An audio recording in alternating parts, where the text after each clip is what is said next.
Athletes have more cardiac output, ये भी बताया था यहाँ पर। अब दो चीजें, इसके बाद ईसीजी है और उसके बाद फिर पहले ईसीजी पढ़ लेते हैं। पहले क्या पढ़ लेते हैं? ईसीजी। ईसीजी क्या होता है बताओ, व्हाट इज ईसीजी? आप एनसीईआरटी में देखोगे, कहाँ देखोगे? एनसीईआरटी में। तो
बताओ क्या होगा? ईसीजी के लिए दोनों होगा या एक होगा?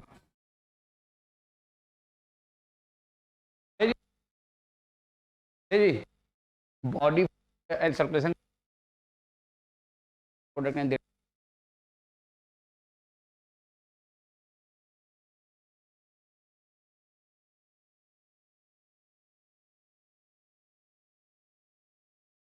देखो, तो ए,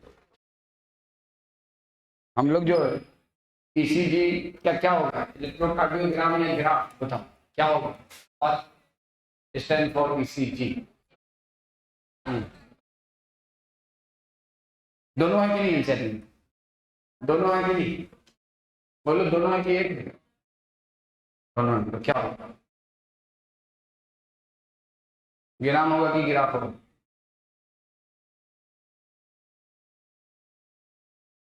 ग्राम मशीन का नाम है। तो ईसीजी स्टैंड फॉर ग्राम और ग्राफ।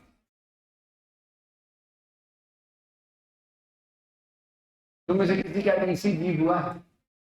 ईसीजी हुआ है? ईसीजी होने का मतलब क्या हुआ? मशीन में या कुछ रिकॉर्डिंग तुम्हारे बॉडी में? तो the graph is a name of machine, it is a name of machine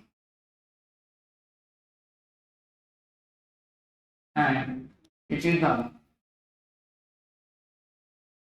electrical activity of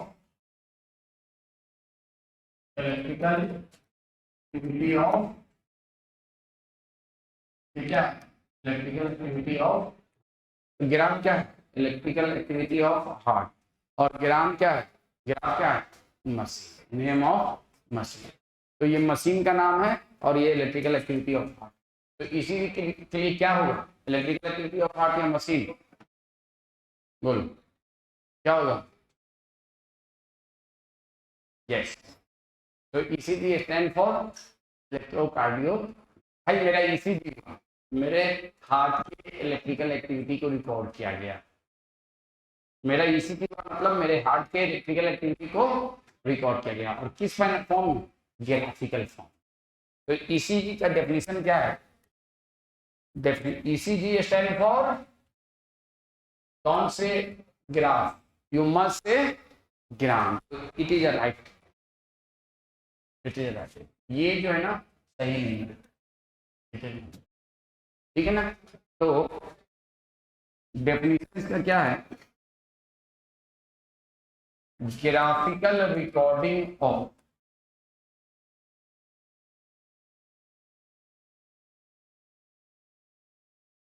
electrical activity of graphical recording of electrical activity of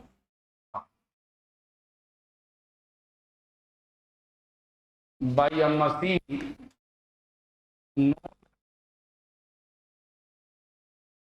इलेक्ट्रोकार्डियो इलेक्ट्रोकार्डियो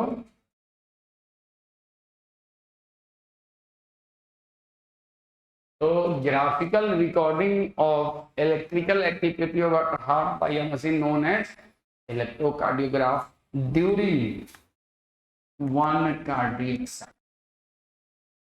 एक कार्डियक साइकिल में जो भी इलेक्ट्रिकल एक्टिविटी ऑफ हार्ट होता है उसके graphical recording को हम लोग क्या कहते हैं, ईसीजी। और ईसीजी का फुल फॉर्म इलेक्ट्रोकार्डियो।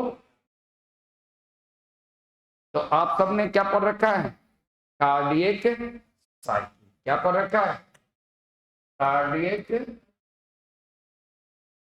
क्या पढ़ रखा है, कार्डियक।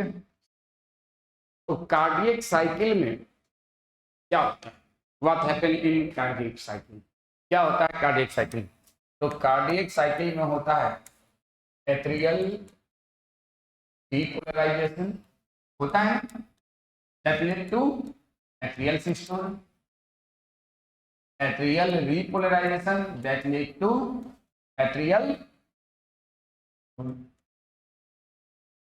और क्या होता है ventricular depolarization that lead to ventricular systole and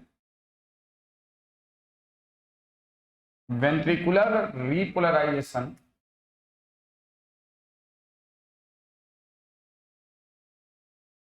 that led to ventricular। ये चार इलेक्ट्रिकल एक्टिविटी हमारे हाथ में होता है और इन चारों इलेक्ट्रिकल एक्टिविटी को ग्राफिकली हम रिकॉर्ड करते हैं, इसको क्या कहते हैं। और ये चारों इलेक्ट्रिकल एक्टिविटी कब होता है, in one cardiac cycle, in one cardiac. Atrial depolarization led to atrial, इसकी वजह से एट्रियल सिस्टोल होगा, इसकी वजह से led to atrial diastole.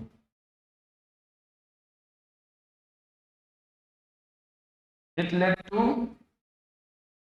Ventricular systole, led to ventricular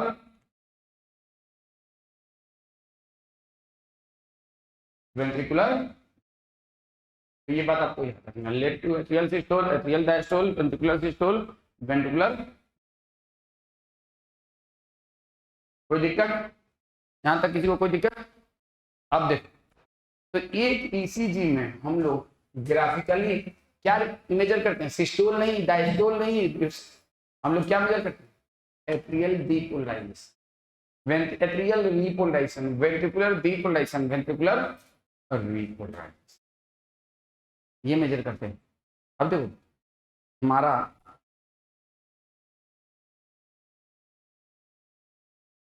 this is my heart, this is our heart,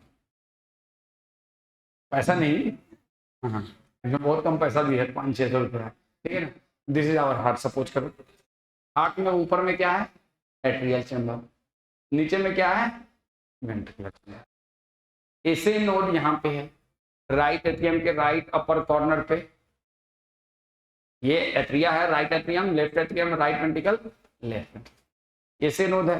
ये depolarise हुआ तो डिपोलाइजेशन पिछले क्लास में कहाँ गए थे शादी, मार के हम तुम्हारा सारा डिपोलाइजेशन इवेंट निकाल देंगे। कहाँ गए थे, हाँ क्यों सो गए थे, हाँ किसी ने उठाया नहीं था ना, आपके चाचा हो खुद से नहीं एलान लगा के समझ हैं, उठाया नहीं था किसी। अभी तुमको हम उठाते हैं क्लास के बाद, हमेशा दुनिया के लिए उठाते हैं। हाँ देखो यहाँ से डिपोलाइज हुआ और ये इस डायरेक्शन में जाएगा, नीचे की डायरेक्शन। तो डिपोलाइजेशन कहाँ पर हुआ, ऐसे में, और जा रहा है कहाँ, नीचे। और यहाँ पे क्या है, what is this, AV septum. ये कौन सा है सेप्टम, इंटरएट्रियल सेप्टम। यहाँ पे क्या होगा, एवी नोड। तो ये डिपोलाइजेशन इवेंट कहाँ पहुंचेगा, एवी नोड पर। किस डायरेक्शन में, ऊपर से नीचे। कोई दिक्कत, कोई दिक्कत इसमें, किसी को कोई दिक्कत। अब एवी नोड पे जाएगा तो डिपोलाइजेशन इमीडिएटली वेंट्रिकल में ट्रांसमिट हो जाएगा, या थोड़ी देर रुकेगा, थोड़ी देर रुकेगा, लेकिन इमीडिएटली ट्रांसफर होगा, थोड़ी देर रुकेगा, याद है ना? याद है या भूल गए? उल्लू जैसे दिखता है रे, तो क्लास में रेगुलर रहोगे तो यही होगा। मतलब उल्लू से भी क्या गुजरा हो जाओगे, उल्लू से क्या गुजरा क्या होता है रे? उल्लू से क्या गुजरा कौन सा चिड़िया होता है? चिड़िया में बताओ, चिड़िया में बॉर्ड्स में बताओ, सबसे क्या गुजरा उल्लू है, उल्लू से भी कोई क्या गुजरा चिड़िया होता है? सबसे क्या गुजरा है? तो बहुत अच्छा है, खूबसूरत है, बढ़िया जान। उल्लू, महाउल्लू, ये रेगुलर क्लास तो महाउल्लू ही बन रहा होगा। देखो यहाँ पे आया एबी नोट, एबी नोट क्या करेगा, इमीडिएटली ट्रांसफर करने के 0.1 सेकंड के बाद आफ्टर 0.1 सेकंड। तो भाई यहाँ से यहाँ जब डिपोलाइज हुआ तो इस डायरेक्शन में होगा, उसके 0.1 सेकंड या थोड़ी देर बाद फिर हमारा वेंट्रिकल डिपोलाइज होगा। कौन डिपोलाइज होगा? कोई दिक्कत? और जब वेंट्रिकल डिपोलाइज होगा उसको एट्रिया क्या होगा? रीपोलाइज। एट्रिया क्या होगा? तो दो काम एक साथ हो रहा है, एक उल्लू है, एक महाउल्लू है, एक कठ उल्लू है, एक पन उल्लू है, चार उल्लू है। उल्लू, महाउल्लू, कठुल्लू, पन उल्लू। अब ये उल्लू अपना एक्टिविटी कर रहा है, नीचे उल्लू और ये क्या है, महाउल्लू, ये दोनों अपना एक्टिविटी कर रहा है। उसके 0.1 सेकंड का नीचे वाला, पीछे वाला कौन सा, पन उल्लू और छन उल्लू जो भी है, वो दोनों एक्टिविटी करता है। तो इसकी एक्टिविटी पहले होगी, इसकी नीचे वाले की बाद में होगी। तो दोनों एक्टिविटी एक साथ हो रही है या अलग अलग हो रही है? अलग। एट्रियल डिपोलाइजेशन पहले, वेंट्रिकुलर डिपोलाइजेशन। और जब एट्रियल डिपोलाइजेशन हो रहा है उस वक्त क्या हो रहा है? वेंट्रिकुलर डिपोलाइजेशन। एट्रियल डिपोलाइजेशन जब हो रहा है उस टाइम पे क्या हो रहा है? वेंट्रिकुलर डिपोलाइजेशन। यहाँ तक कोई दिक्कत? अब वापस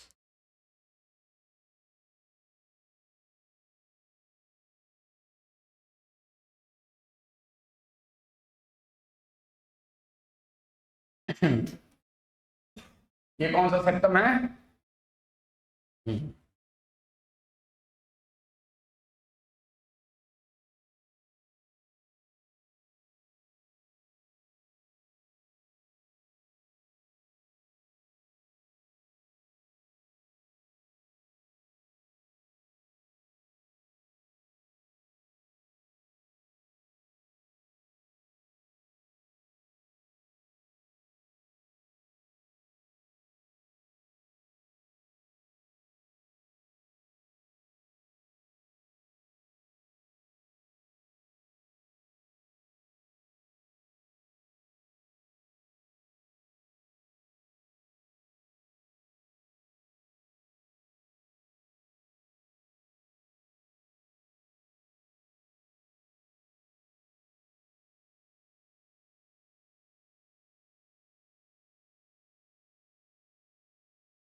You must draw this diagram.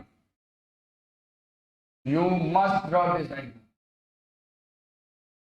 Okay sir, इसमें ऐसा क्या है जो हमें नहीं मालूम? तुम्हें सब मालूम है, बहुत सही है, क्योंकि तुम उल्लू हो, महाउल्लू हो, कठुल्लू हो, पनुल्लू हो, RB.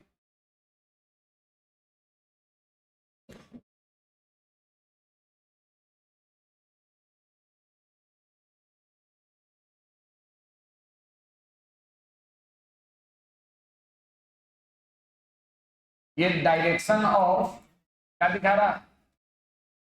Depolarization. Direction of, this is showing the arrow showing the direction of depolarization. The arrow showing the direction of depolarization.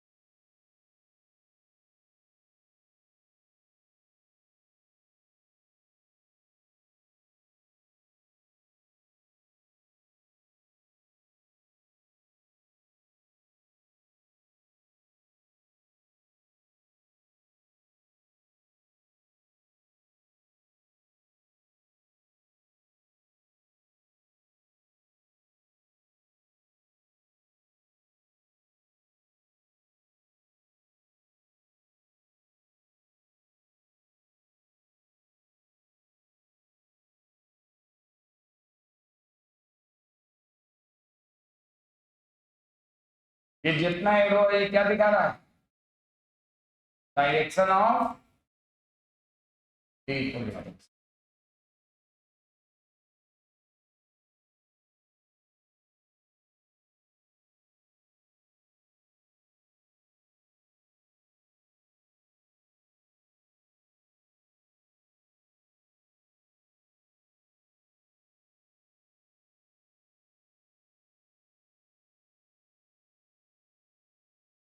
Direction, these all are showing the direction of dipole।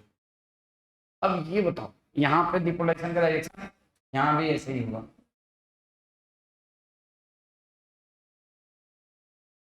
कोई दिक्कत, कोई दिक्कत, ऊपर से नीचे डिपोलेशन होता है। ऐसे नोड, ऐसे एबी नोड में भी ऊपर से नीचे डिपोलेशन होगा, एबी बंडल में भी ऊपर से नीचे। लेकिन जब ब्रांचेज में आएगा तो ये ब्रांचेज में तो ऊपर से नीचे होगा, लेकिन ये इंटरवेंट्रिकुलर सिस्टम में डिपोलेशन किस डायरेक्शन में हो रहा है, नीचे से ऊपर या ऊपर से नीचे, नीचे से ऊपर। और वाल में ऊपर से नीचे की नीचे से ऊपर, वाल में, लेकिन it is called as base of, this is called as base of ventricle, this is called as, यहाँ से इसके ऊपर क्या कहलाता है, base of ventricle.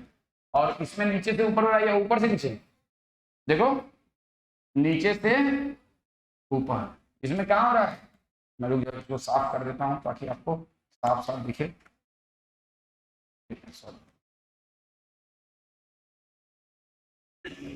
This is the base of ventricle.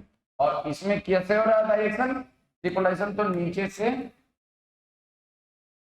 नीचे से, कोई दिक्कत। अब एक देखो, एक मशीन होता है जिसका नाम है वोल्ट मीटर, एक मशीन है जिसका नाम है आमीटर, और एक मशीन है जिसका नाम है गैल्वेनोमीटर। हम सुना, आमीटर क्या करता है, इंटेंसिटी ऑफ करेंट को, सीधे करेंट नहीं, you must your answer in physics terminology, ठीक है ना। I have got maximum marks in physics and my strongest subject was physics, not biology, my biggest subject was biology. तो ammeter पढ़ जाए, ammeter measure intensity of current, क्यों जी, सब ठीक। हाँ, ammeter represent intensity of, voltmeter voltmeter measure potential difference, galvanometer measure intensity plus direction, intensity plus direction of current, कौन सा, हाँ क्या बोलोगे, करेंट ऊपर से नीचे जा रहा है कि नीचे से ऊपर जा रहा है। अब एक मशीन है जिसका नाम है electrocardiograph, this is galvanometer, this is, it measure intensity plus direction of, क्या मेजर करता है। तो आपसे कोई पूछे electrocardiograph work on principle of galvanometer, right now. हालांकि ये शायद आपसे नहीं पूछेगा, लेकिन इसको नहीं समझोगे तो थोड़ा बहुत देखो, इलेक्ट्रोकार्डियोग्राफ मेजर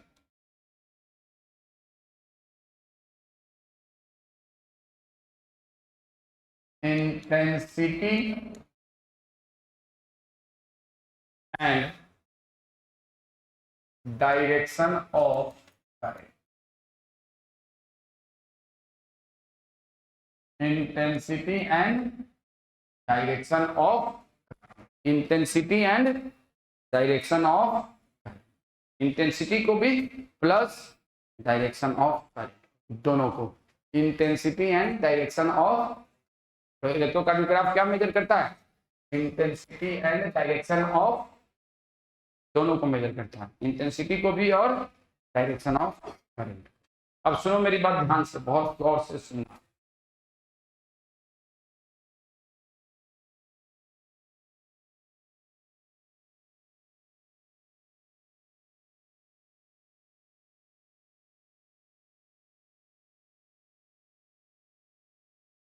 ये एक मशीन है, इस मशीन में यहाँ पे यहाँ पे एक पेंसिल लगा है, पेंसिल समझते हो? पेंसिल क्या लगा है रे? पेंसिल। और इस पेंसिल में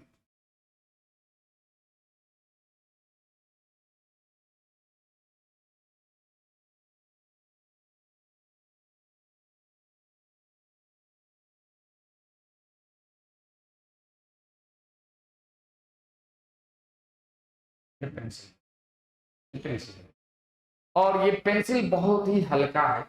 और ये बेसिकली ये मशीन क्या है? गैल्वेनोमीटर। और गैल्वेनोमीटर का ये इंडिकेटर है। पेंसिल क्या है? गैल्वेनोमीटर का इंडिकेटर। तो जब करंट, अब इससे हम किसी इलेक्ट्रोड, इसको हम इसमें से, ये इलेक्ट्रोड है, एक पॉजिटिव चार्ज है और एक नेगेटिव है, और इसको हमने कहीं से करंट फ्लो कर रहा है, मान लो यहाँ से यहाँ करंट जा रहा है, तो इससे हमने इसको जब ये करेंगे, और मैंने करंट का डायरेक्शन ही उल्टा बना दिया, ठीक है ना, करंट इधर से इधर जाए। और जब मैं जैसे इसको इसमें चिपकाऊंगा तो ये डिफ्लेक्ट करेगा, एक स्पेसिफिक डायरेक्शन में डिफ्लेक्ट करेगा। मान लो अब करंट ऐसे से ऐसे की जगह उल्टा हो जा रहा है, करंट जो है ये हो जा रहा है, ऐसे से नीचे से ऊपर जा रहा है। तो ये बताओ, पहले केस में ये इधर डिफ्लेक्ट करेगा, दूसरे केस में किधर डिफ्लेक्ट करेगा? उधर करेगा कि नहीं करेगा? करेगा कि नहीं करेगा? यही होगा ना, होगा या नहीं होगा? तो सेम डायरेक्शन में रहेगा, सेम डायरेक्शन में डिफ्लेक्ट करेगा, अपोजिट डायरेक्शन में होगा तो करंट अपोजिट डायरेक्शन। कोई दिक्कत इसमें? कोई दिक्कत इसमें? अब ये है nothing to do with biology, ठीक है। अब होता क्या है, ईसीजी मशीन बेसिकली क्या है? तो एक साइंटिस्ट है आइंथो वेन, चाहो तो आप नाम लिख सकते हो, उन्होंने सबसे पहले ईसीजी मशीन को तैयार किया था, किसको? इलेक्ट्रोकार्डियोग्राफ। आइंथो वेन, पूरा नाम मुझे ध्यान नहीं है इनका, एक साइंटिस्ट है जिनका नाम था Einthoven, who prepared electrocardiograph first.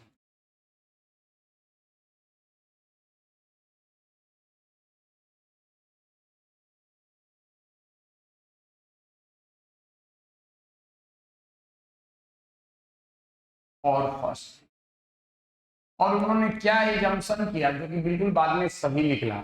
जैसे दानिश है ना, तो ये है suppose Danish, it is Danish, Danish का इसीलिए हुआ है।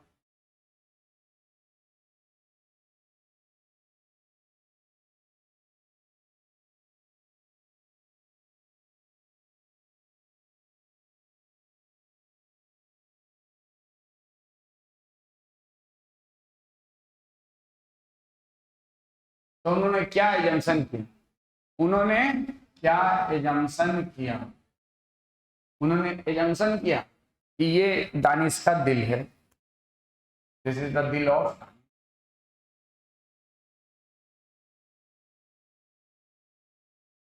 दिल है, ठीक है ना। दानिश लुकिंग में स्मार्ट, दांत भी दिखा दो,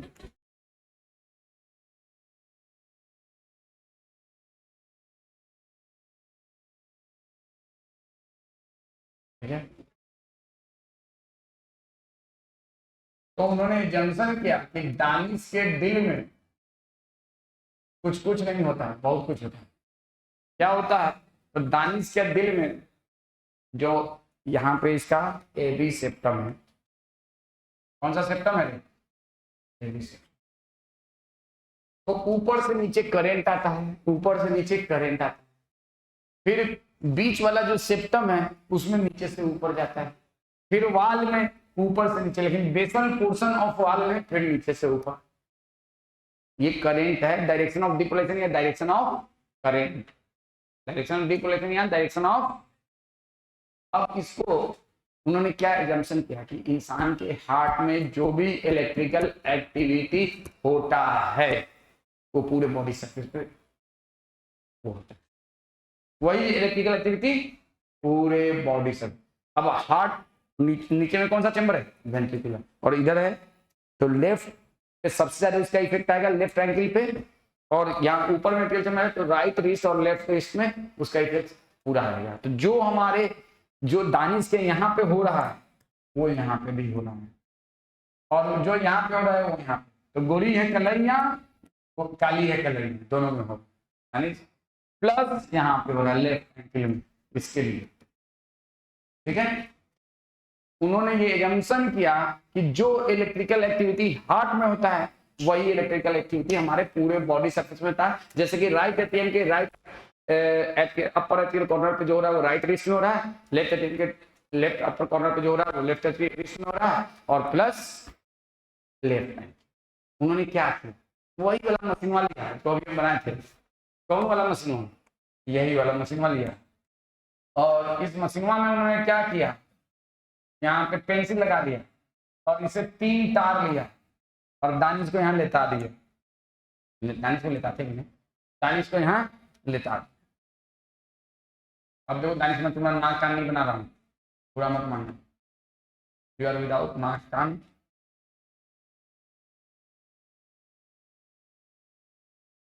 और इस मशीनवा से एक तार यहाँ लगा दिया, एक तार यहाँ जो अटैच कर दिया, और एक तार, इसको हम कहते हैं 3 इलेक्ट्रोड और 3 लीड, 3 इलेक्ट्रोड या 3 lead, 1 on right wrist, 1 on left wrist and 1 on left hand.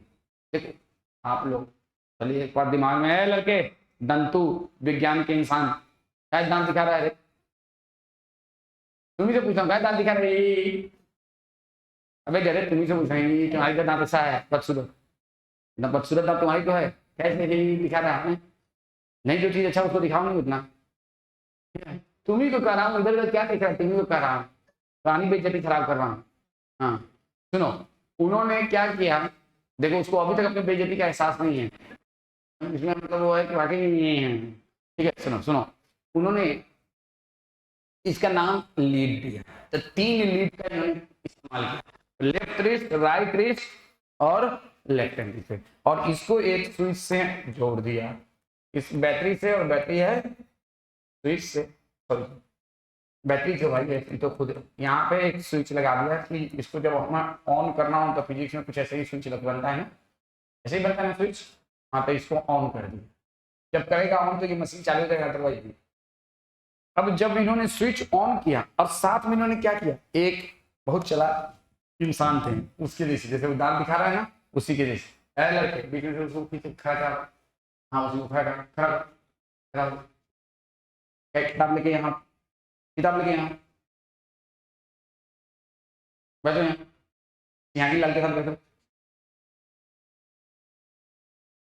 बैठो बैठो, क्या दांत दिखाता है, अभी भी दिख रहा है, क्या बात कर रहे हैं, बोले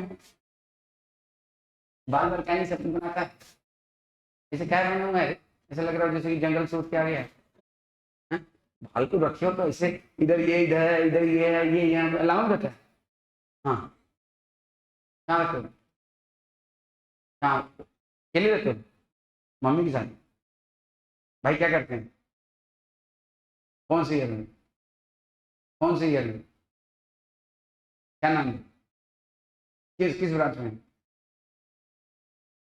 जनरल सर्जरी, तुम्हारा सर्जरी नहीं करते हूँ, बोलोगे अपने बाल की तुम्हारी सर्जरी कर दें, ठीक है ना, क्या इसे बना रहता है रे, ये बाल ये बाल ये सही से बैठा करो, इरेगुलर रहते हो, इरेगुलर क्यों रहते हो इतना, इरेगुलर इतना क्यों रहते हो,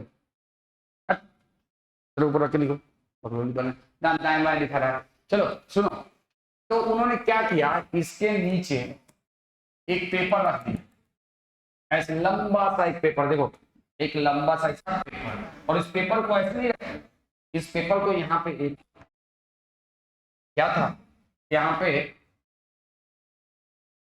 लपेट दिया, एक मशीन एक ये जैसे ये है ना, इस पे ऐसे लपेट दिया, समझे बात, एक पेपर पे ऐसे ऐसे इसको, ये मतलब कोई भी ये रोटेटिंग चीज है जिसपे ये नाच सकता है ऐसे, और इस पे लपेट दिया, और इधर में इस पेपर को इस पे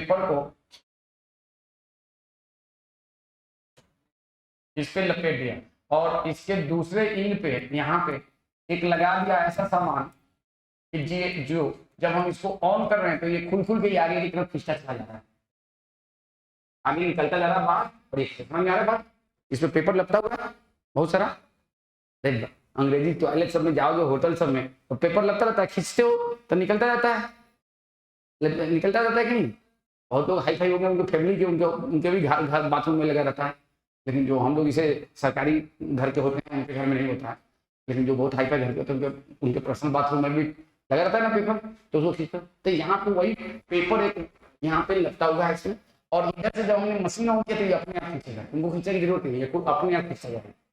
और जब मशीन ऑन किया हमने तो ये इधर खींचता जाए, ये इधर खींचता, और ये हमारा क्या है, तो ये है पेंसिल, और इस पेंसिल का ये है पॉइंटर, ये क्या है पॉइंटर। अब हमारा दिल में करंट ऊपर से नीचे जाता है, तो ये एक डायरेक्शन में डिफ्लेक्ट होगा, ये किसी एक पर्टिकुलर डायरेक्शन में डिफ्लेक्ट होगा। मान लो ये इस डायरेक्शन में डिफ्लेक्ट होगा, किस डायरेक्शन में, इधर। कोई दिक्कत, थोड़ी देर के लिए जितना देर ऊपर से नीचे, फिर उसके बाद करंट थोड़ी देर के लिए यहाँ रुका, तो थोड़ी देर के तो डिफ्लेक्ट होकर वहीं रुका रहेगा।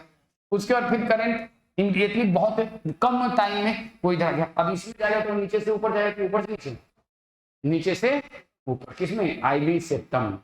आईवी सेप्टम में कहाँ जाएगा, नीचे से ऊपर, और ये बहुत मोटा मोटा है, और इसमें फिर से कहाँ से आएगा, ऊपर से नीचे, और इसमें फिर कहाँ से आएगा, नीचे से ऊपर। इसमें कहाँ जाएगा, बेस ऑफ द वेंट्रिकल में नीचे से ऊपर, आईवी सेप्टम में नीचे से ऊपर, and bulk portion of ventricular chamber में ऊपर से नीचे, एट्रियल चैम्बर में ऊपर से नीचे। कोई दिक्कत, कोई दिक्कत, किसी को कोई दिक्कत।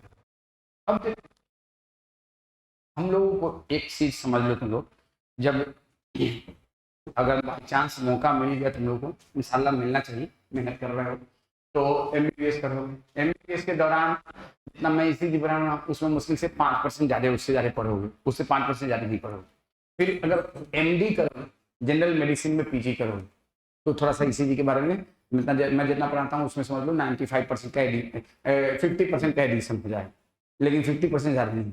लेकिन जब आप बीएम इन कार्डियोलॉजी करोगे, कार्डियोलॉजी जानते हैं ना, जो हार्ट में स्पेशलाइजेशन होता है एमडी के बाद 5 साल का होता है, तो उस दौरान एक बुक ईसीजी के नाम से आती है, देखोगे कितना मोटा होता है, इतना ही मोटा होता है, फॉरेन राइटर कहती है इतना मोटा। उस दौरान पूरे 5 साल में वही बुक पढ़नी होती है, उसमें इतना कंटेंट है कि तुम 11th 12th का फिजिक्स, केमिस्ट्री, जूलॉजी, बॉटनी सब मिला लो तो उसका 10 टाइम कंटेंट है, और उसमें सिर्फ पढ़ना किसके बारे में। तो अभी हम लोग ईसीजी का जितना मतलब ईसीजी के बारे में जितना नॉलेज है उसमें ई लगा लो, और उस ई को 10 लाख से डिवाइड कर दो, उतना ही पढ़ना। ईसीजी टोटल ईसीजी में ई करो और ई को 10 लाख से डिवाइड करो, उतना ही हम लोग ईसीजी पढ़ना। कितना पढ़ना है ईसीजी में टोटल, ईसीजी का ई का E/10। तो इसलिए बहुत इसमें प्रिसाइज ज़्यादा नहीं जानना है, बस एक बेसिक आइडिया के लिए मैंने ये सारी बात बताया, ये सब आपको पूछा भी नहीं जाएगा, लेकिन एक पता है थोड़ा सा एक आइडिया मिल जाए तो थोड़ा चीज़ को पढ़ने में मन लगता है। नहीं तो मैक्सिमम टीचर क्या करेगा, एक ईसीजी बनाएगा, कहेगा P wave represent atrial depolarization, Q wave represent interventricular septum depolarization, वो भी नहीं बताएगा, सीधे बोलेगा QRS complex represent ventricular depolarization, T wave represents ventricular depolarization. Through ECG, we cannot measure atrial depolarization. The reason is that when atria is depolarizing, ventricle is depolarizing, and ventricular depolarization is more in compared to atrial depolarization. हो गया, सब समझ में आ गया। यही कराता है machine, लेकिन देखो थोड़ा सा मेरी आदत है, मेरे अंदर कीड़ा काटता है कि थोड़ा थोड़ा समझ, कुछ तो बच्चों को आइडिया हो, तो मुझे मालूम है कि बहुत कम पढ़ना है इसीलिए आपको समझ लो कुछ नहीं पढ़ना है, तो ये दिया है ना, इसमें लिख देना चाहिए कि भाई ये खाली आपको समझने के लिए नहीं है, ये सिर्फ आपको रखने के लिए, वहां पे लिख देना चाहिए। क्योंकि देखो ईसीजी एक इतना बड़ा टॉपिक है ना कि जिसमें 50 घंटा भी पढ़ाया जाए तो भी कम पढ़ते, तो आपको कुछ नहीं पढ़ना ईसीजी का, लेकिन एक आइडिया मिल गया। तो मशीन का आइडिया मिला, मशीन क्या है, गैल्वेनोमीटर के प्रिंसिपल पे वर्क करता है, इसमें direction and intensity of current measure किया था। दूसरा, जब हमारे बॉडी के सरफेस पे जो एक्टिविटी होता है वो ईसीजी में कभी आप ऐसे थोड़े यहाँ पर सुराख करके यहाँ सुराख करके यहाँ सुराख करके यहाँ मेजर किया था, हार्ट की एक्टिविटी नहीं, बॉडी सरफेस से हम हार्ट के अंदर की एक्टिविटी को मेजर करते हैं। ये बात भी आपके बुक में नहीं दिया है। और ये कौन सा ईसीजी है? Classical ECG given by Einthoven. अब जो तुम्हारा ईसीजी होगा तो यहाँ पे यहाँ पे यहाँ पे यहाँ पे यहाँ पे 10 लगाया होगा, यहाँ पे टोटल 10। मॉडर्न ईसीजी में टोटल इलेक्ट्रिकल लीड 10 होता है और 10 के 10 चेस्ट रीजन पे लगाया जाता है, कुछ बैक रीजन पे। कुछ और एडवांस ईसीजी है जिसमें 12 लीड होता है। कितना होता है? 10 + 2 12, मोस्टली 10 होता है। और none of them use over the ankle और रिस्ट। तो ये क्लासिकल ईसीजी है। ईसीजी को हम लोग डिफाइन, ईसीजी मशीन मतलब इलेक्ट्रोकार्डियोग्राफ मशीन जो है 2 तरह का है, एक तो मॉडर्न, एक है क्लासिकल। क्लासिकल जो है वो ये है, अभी ये बिल्कुल यूज नहीं होता है, लेकिन बेसिक प्रिंसिपल वो उसका सेम है। और मॉडर्न में कई तरह के, तो हम लोग ईसीजी इलेक्ट्रोकार्डियोग्राफ मशीन को कहते हैं electrocardiograph machine having specific configuration. तुम लोग मोबाइल खरीदने जाते हैं तो पूछो क्या है इसका कॉन्फ़िगरेशन। मोबाइल खरीदा, कितना जीबी रैम है, कितना उसमें क्या क्या होता है, मोबाइल में क्या क्या देखते हैं, रैम देखते हैं और क्या देखते हैं, मेमोरी देखते हैं और क्या देखते हैं, प्रोसेसर देखते हैं, ठीक है, और जो भी देखते हैं तो उसको क्या कहते हैं, ये कौन से कॉन्फ़िगरेशन का मोबाइल है। वैसे ही इलेक्ट्रोकार्डियोग्राफ जो होता है वो किस कॉन्फ़िगरेशन का है, ये बात आपके बुक में लिखा है।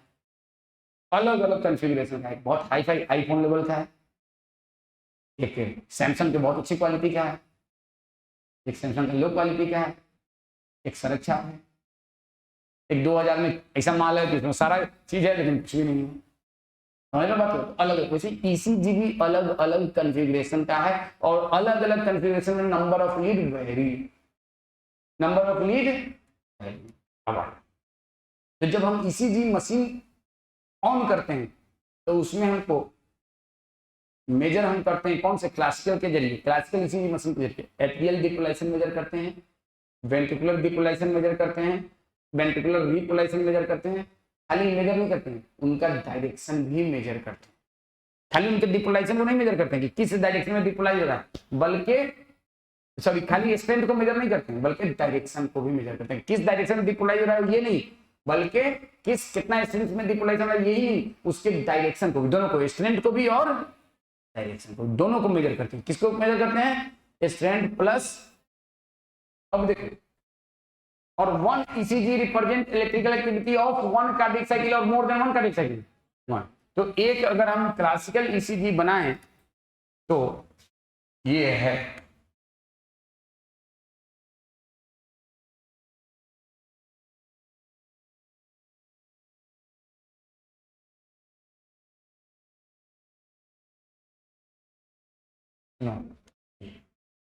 ये है एक ECG। ये 0.1 सेकेंड में हमारे दिल के अंदर जो भी इलेक्ट्रिकल एक्टिविटी है उसको ये रिप्रेजेंट। और क्लासिकल ईसीजी से रिकॉर्डिंग, कौन की रिकॉर्डिंग है? क्लासिकल। इसमें इसको हम लोग कहते हैं पी वेव, इसको कहते हैं क्यू वेव, इसको कहते हैं आर वेव, इसको कहते हैं एस वेव, इसको कहते हैं। अब हम जैसे ईसीजी मशीन को ऑन किया तो जैसे एट्रियल डिपोलाइज होगा, एट्रियल डिपोलाइजेशन के स्ट्रेंथ को, और ऊपर का मतलब हुआ जब वेव ऊपर की तरफ है तो इसका मतलब स्ट्रेंथ ऑफ डायरेक्शन ऑफ डिपोलाइजेशन नीचे की तरफ, डायरेक्शन ऑफ डिपोलाइजेशन किधर की तरफ है, और जब वेव नीचे की तरफ है तो डायरेक्शन ऑफ डिपोलाइजेशन किधर की तरफ है। मान लो तो मानने के कोई ऑप्शन नहीं है, डायरेक्शन ऑफ डिपोलराइजेशन किसका? किसका? उसके बाद ये P wave represent the strength and direction of atrial depolarization, और यहां से लेके एट्रियल रिपोलाइज शुरू करता है, यहाँ पे पूरी तरह से रिपोलाइज, यहाँ पे पूरी तरह से रिपोलाइज था। अब सुनो, नहीं सॉरी, ये पूरा पी वेव क्या रिप्रेजेंट कर रहा है? Atrial depolarise. उसके बाद यहाँ से लेके यहाँ तक एट्रियल डिपोलाइज स्टेट में ही रहता है। किस स्टेट में रहता है? Depolarise state. यहाँ पे एट्रियल डिपोलाइजेशन खत्म होता है और मैसेज कहां पहुंच चुका है? इंटरवेंट्रिकुलर सेप्टम के अंदर। किसके अंदर? और इंटरवेंट्रिकुलर सेप्टम का डिपोलाइजेशन नीचे से ऊपर हो रहा है या ऊपर से नीचे? तो ये वाला क्या रिप्रेजेंट कर रहा है? Interventricular septum depolarization, interventricular septum depolarization. उसके बाद ये वाला क्या रिप्रेजेंट कर रहा है? बताओ, तुम लोग खुद बता सकते हो। दिस कौन सा? Bulb of ventricular valve. ये ऊपर से नीचे हो रहा है या नीचे से ऊपर? ऊपर से। और फिर ये नीचे से ऊपर हो रहा है कि ऊपर से नीचे? नीचे से। कौन सा? ये बेसल पोर्शन ऑफ वेंट्रिकल, नीचे से ऊपर या ऊपर से नीचे? नीचे से ऊपर। तो ये कौन सा रिप्रेजेंट कर रहा है? Depolarization of basal portion of ventricle. और यहां तक वेंट्रिकल हमारा डिपोलराइज। तो हमारे बुक में क्या लिखता है सुनो, P wave represent atrial depolarization. हमारे बुक में क्या लिखता है? P wave represent atrial depolarization, Q R S complex represent ventricular depolarization, and T wave यहां से क्या था? Ventricle depolarization. T wave represent ventricular. तो पहले तो इसको रख लो। मैं रखने के लिए बहुत कम बार बोलता हूँ, कभी कभी वंस बोलता हूँ, मतलब 10-20 क्लास में एक बार, लेकिन आज मैं कर रहा हूँ इसको पहले रख लो। P wave represent atrial depolarization, Q R S complex represent ventricular depolarization, and T wave represent बोलो ventricular re. P wave represent बोलो सब, P wave represent Q R S complex represent T wave represent. पहले ही तो ये रख लो। Question सबसे कॉमन क्वेश्चन यही आता है। और इसमें क्या रिप्रेजेंट कर रहा है? देखो कुछ आइडिया अपना ना कि ये एक डायरेक्शन में है, ये नीचे की डायरेक्शन में है। आपके बुक में कहीं नहीं लिखा है कि Q wave represent interventricular septum depolarization. आपके बुक में कहीं नहीं लिखा है कि R wave represent bulb of the valve depolarization. आपके बुक में कहीं नहीं लिखा है कि S wave represent basal portion of ventricular depolarization. नहीं, आपसे पूछा जाएगा, आपसे सिर्फ क्या पूछा जाएगा? Q R S complex represent what? Ventricular depolarization. Q R S complex represent बोल Q R S complex represent ventricular, बस ये लिखा। और टी वेव रिप्रेजेंट वेंट्रिकुलर। अब आप कहोगे सर आप तो बहुत बड़े बकलोल हैं, आप अभी लिखवाए थे, क्या लिखवाए थे कि sir electrical activity of heart क्या क्या है? 4। पर इसमें तो मेजर नहीं हो रहा है। क्या नहीं मेजर हो रहा है? बोलो, इसमें क्या मेजर नहीं हो रहा है? रे क्या नहीं मेजर हो रहा है? बोलो, क्या नहीं मेजर हो रहा है? क्या नहीं मेजर हो रहा है?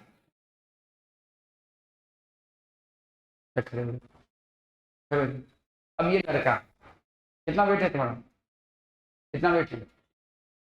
तुम 60 kg हो गए? 55 kg होगा। चलो बता रहा हूँ, सही से वेट करना, 55 से ज्यादा नहीं होगा। ये 60 kg का वेट है। अब इसको इधर से किसी ने 40 न्यूटन फोर्स से खींचा और इधर से किसी ने 20 न्यूटन से फोर्स से खींचा, ये किधर जाएगा? इधर जाओगे या उधर? इधर तो ऐसे ही जाओगे। चलो बिना फोर्स के ही चलो। देखो खुश हो गया, कितना खुश हो गया। देखो क्या है, राजा पहले पार्टी में जाने लगे हरकत कर रहे हैं। सुनो ये चीज होता है।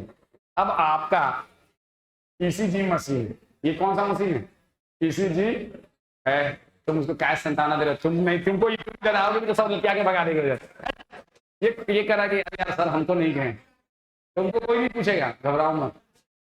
थोड़ा खाओ पियो, तंदुरुस्ती बनाओ। तुम्हारा तो 35 किलो वेट होगा, नहीं लंबे हो। हाँ देखो ये बता, अब ये लीड है, इस पे हम इसके जरिए क्या मेजर करते हैं? Current and extent of current and direction of current. अब देखो जब हमारा एट्रिया डिपोलराइज हो रहा था उस टाइम पे वेंट्रिकल में कोई डिपोलाइजेशन नहीं, और जब वेंट्रिकल डिपोलराइज था उस टाइम में एट्रिया क्या हो रहा था? रिपोलराइज। और रिपोलराइजेशन जो होता है वो नीचे से ऊपर होता है, नीचे से ऊपर। किसमें? एट्रिया, चाहे नीचे से हो या ऊपर से हो। अब ये थोड़ा धीरे धीरे होता है, क्यों? क्योंकि बहुत लंबे टाइम में होता है, तो इसका स्ट्रेंथ बहुत कम होता है, और वेंट्रिकुलर डिपोलाइजेशन का स्ट्रेंथ बहुत ज्यादा होता है। अब ये पेंसिल है और इसको दो चीज मेजर करना है, एट्रियल रिपोलराइजेशन और वेंट्रिकुलर डीपोलराइजेशन, और strength of ventricular depolarization is much more in compare to strength of atrial repolarization. अब एक ही चीज है, इधर 40 न्यूटन उधर 20 न्यूटन, तो किधर की तरफ जाएगा? उसी तरह से एक ही पेंसिल है और इस पेंसिल को मेजर करना है वेंट्रिकुलर डीपोलराइजेशन और एट्रियल रिपोलराइजेशन, और वेंट्रिकुलर डीपोलराइजेशन का स्ट्रेंथ ज्यादा है और एट्रियल रिपोलराइजेशन का स्ट्रेंथ कम है, तो किसको मेजर करेंगे? वेंट्रिकुलर डीपोलराइजेशन को, एट्रियल रिपोलराइजेशन को? That is why on classical ECG we cannot measure atrial repolation। ये आता है, नीट में भी आता है कि why not atrial repolation measured by ECG, pure classical ECG। लिखो पहले पॉइंट ये लिखो, ये ग्राफ बना लो चाहो तो, और लिखो P वेव बना लो, लिखो graph P wave represent atrial depolarisation.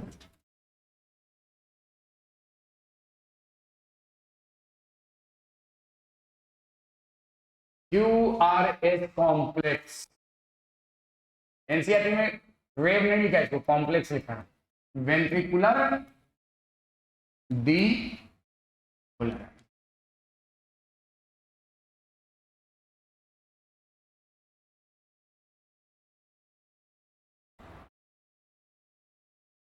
Ventricular repolarisation,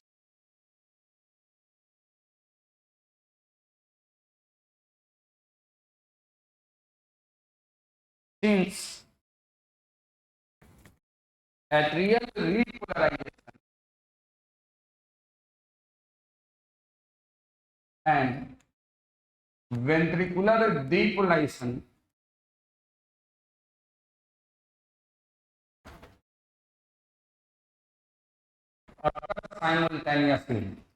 occur simultaneously,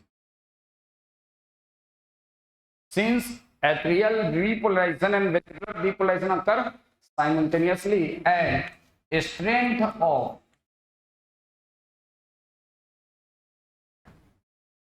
ventricular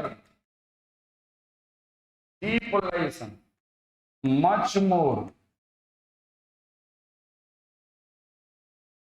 in compare to, ये सब आपको strength of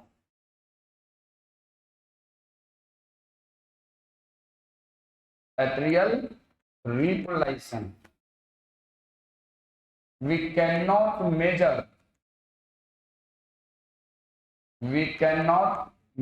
क्या बोलो? atrial repolarization by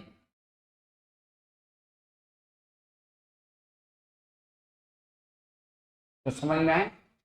तो दो काम एक साथ हो रहा है, एक काम ज्यादा पावरफुल, दूसरा काम कम पावरफुल, तो ज्यादा पावरफुल नोटिस किया जाएगा, कम पावरफुल नहीं नोटिस किया जाएगा, तो ये आपको आना चाहिए। Since atrial depolarization and ventricular depolarization occur simultaneously and strength of ventricular depolarization is much more in compared to strength of we cannot measure atrial depolarization, तो ये एकदम आना चाहिए आपको। अब देखो ये पूरा काम कितना सेकंड होता है? P wave led to atrial systole, P wave में atrial depolarization होता है, तो इसकी वजह से क्या होगा? P wave led to, पहले एक बार देखो यहाँ पे P wave led to atrial systole, P देखो atrial depolarization measured by which law? P wave, it is measured by QRS complex and it is measured by P wave। तो P wave led to, अगर हम कहें P wave led to atrial systole तो किसी को कोई तकलीफ? बोल भाई, हम कहें QRS complex led to ventricular systole तो किसी को कोई तकलीफ? और हम अगर कहें P wave led to ventricular diastole तो किसी को कोई तकलीफ? लेड टू का मतलब उस इवेंट की वजह से ventricle diastole condition relax condition में आता है, इस इवेंट की वजह से एट्रियल कांटेक्ट होता है, इस इवेंट की वजह से वेंट्रिकल कांटेक्ट। कोई दिक्कत? तो एक कार्डियक साइकिल में 1 एट्रियल सिस्टोल 1 एट्रियल डायस्टोल होता है, 1 वेंट्रिकुलर सिस्टोल 1 वेंट्रिकुलर डायस्टोल होता है। वेंट्रिकुलर सिस्टोल कितना देर का? 0.3 सेकंड का। वेंट्रिकुलर डायस्टोल कितना सेकंड का? 0.5 सेकंड। एक कार्डियक साइकिल हो गया। 1 एट्रियल सिस्टोल कितना सेकंड का? 0.1 सेकंड का। 1 एट्रियल डायस्टोल कितना सेकंड का? 5 सेकंड। तो एक कार्डियक साइकिल में क्या होता है, 1 एट्रियल सिस्टोल 1 एट्रियल डायस्टोल, या 1 वेंट्रिकुलर सिस्टोल 1 वेंट्रिकुलर डायस्टोल, या atrial systole ventricular systole joint diastole. Atrial systole कितना सेकंड का 0.1, वेंट्रिकुलर सिस्टोल कितना सेकंड का 0.3 और जॉइंट डायस्टोल कितना 0.4, तो 0.8 सेकंड हो गया नहीं। अब देखो इस हम लोग ईसीजी के जरिए क्या क्या मेजर करते हैं, तो ईसीजी के जरिए हम लोग एट्रियल डीपोलराइजेशन को मेजर करते हैं, वेंट्रिकुलर डीपोलराइजेशन को मेजर करते हैं और वेंट्रिकुलर रीपोलराइजेशन को भी मेजर करते हैं। इसको मेजर करते हैं वेंट्रिकुलर डीपोलराइजेशन, लेकिन एट्रियल डीपोलराइजेशन को नहीं।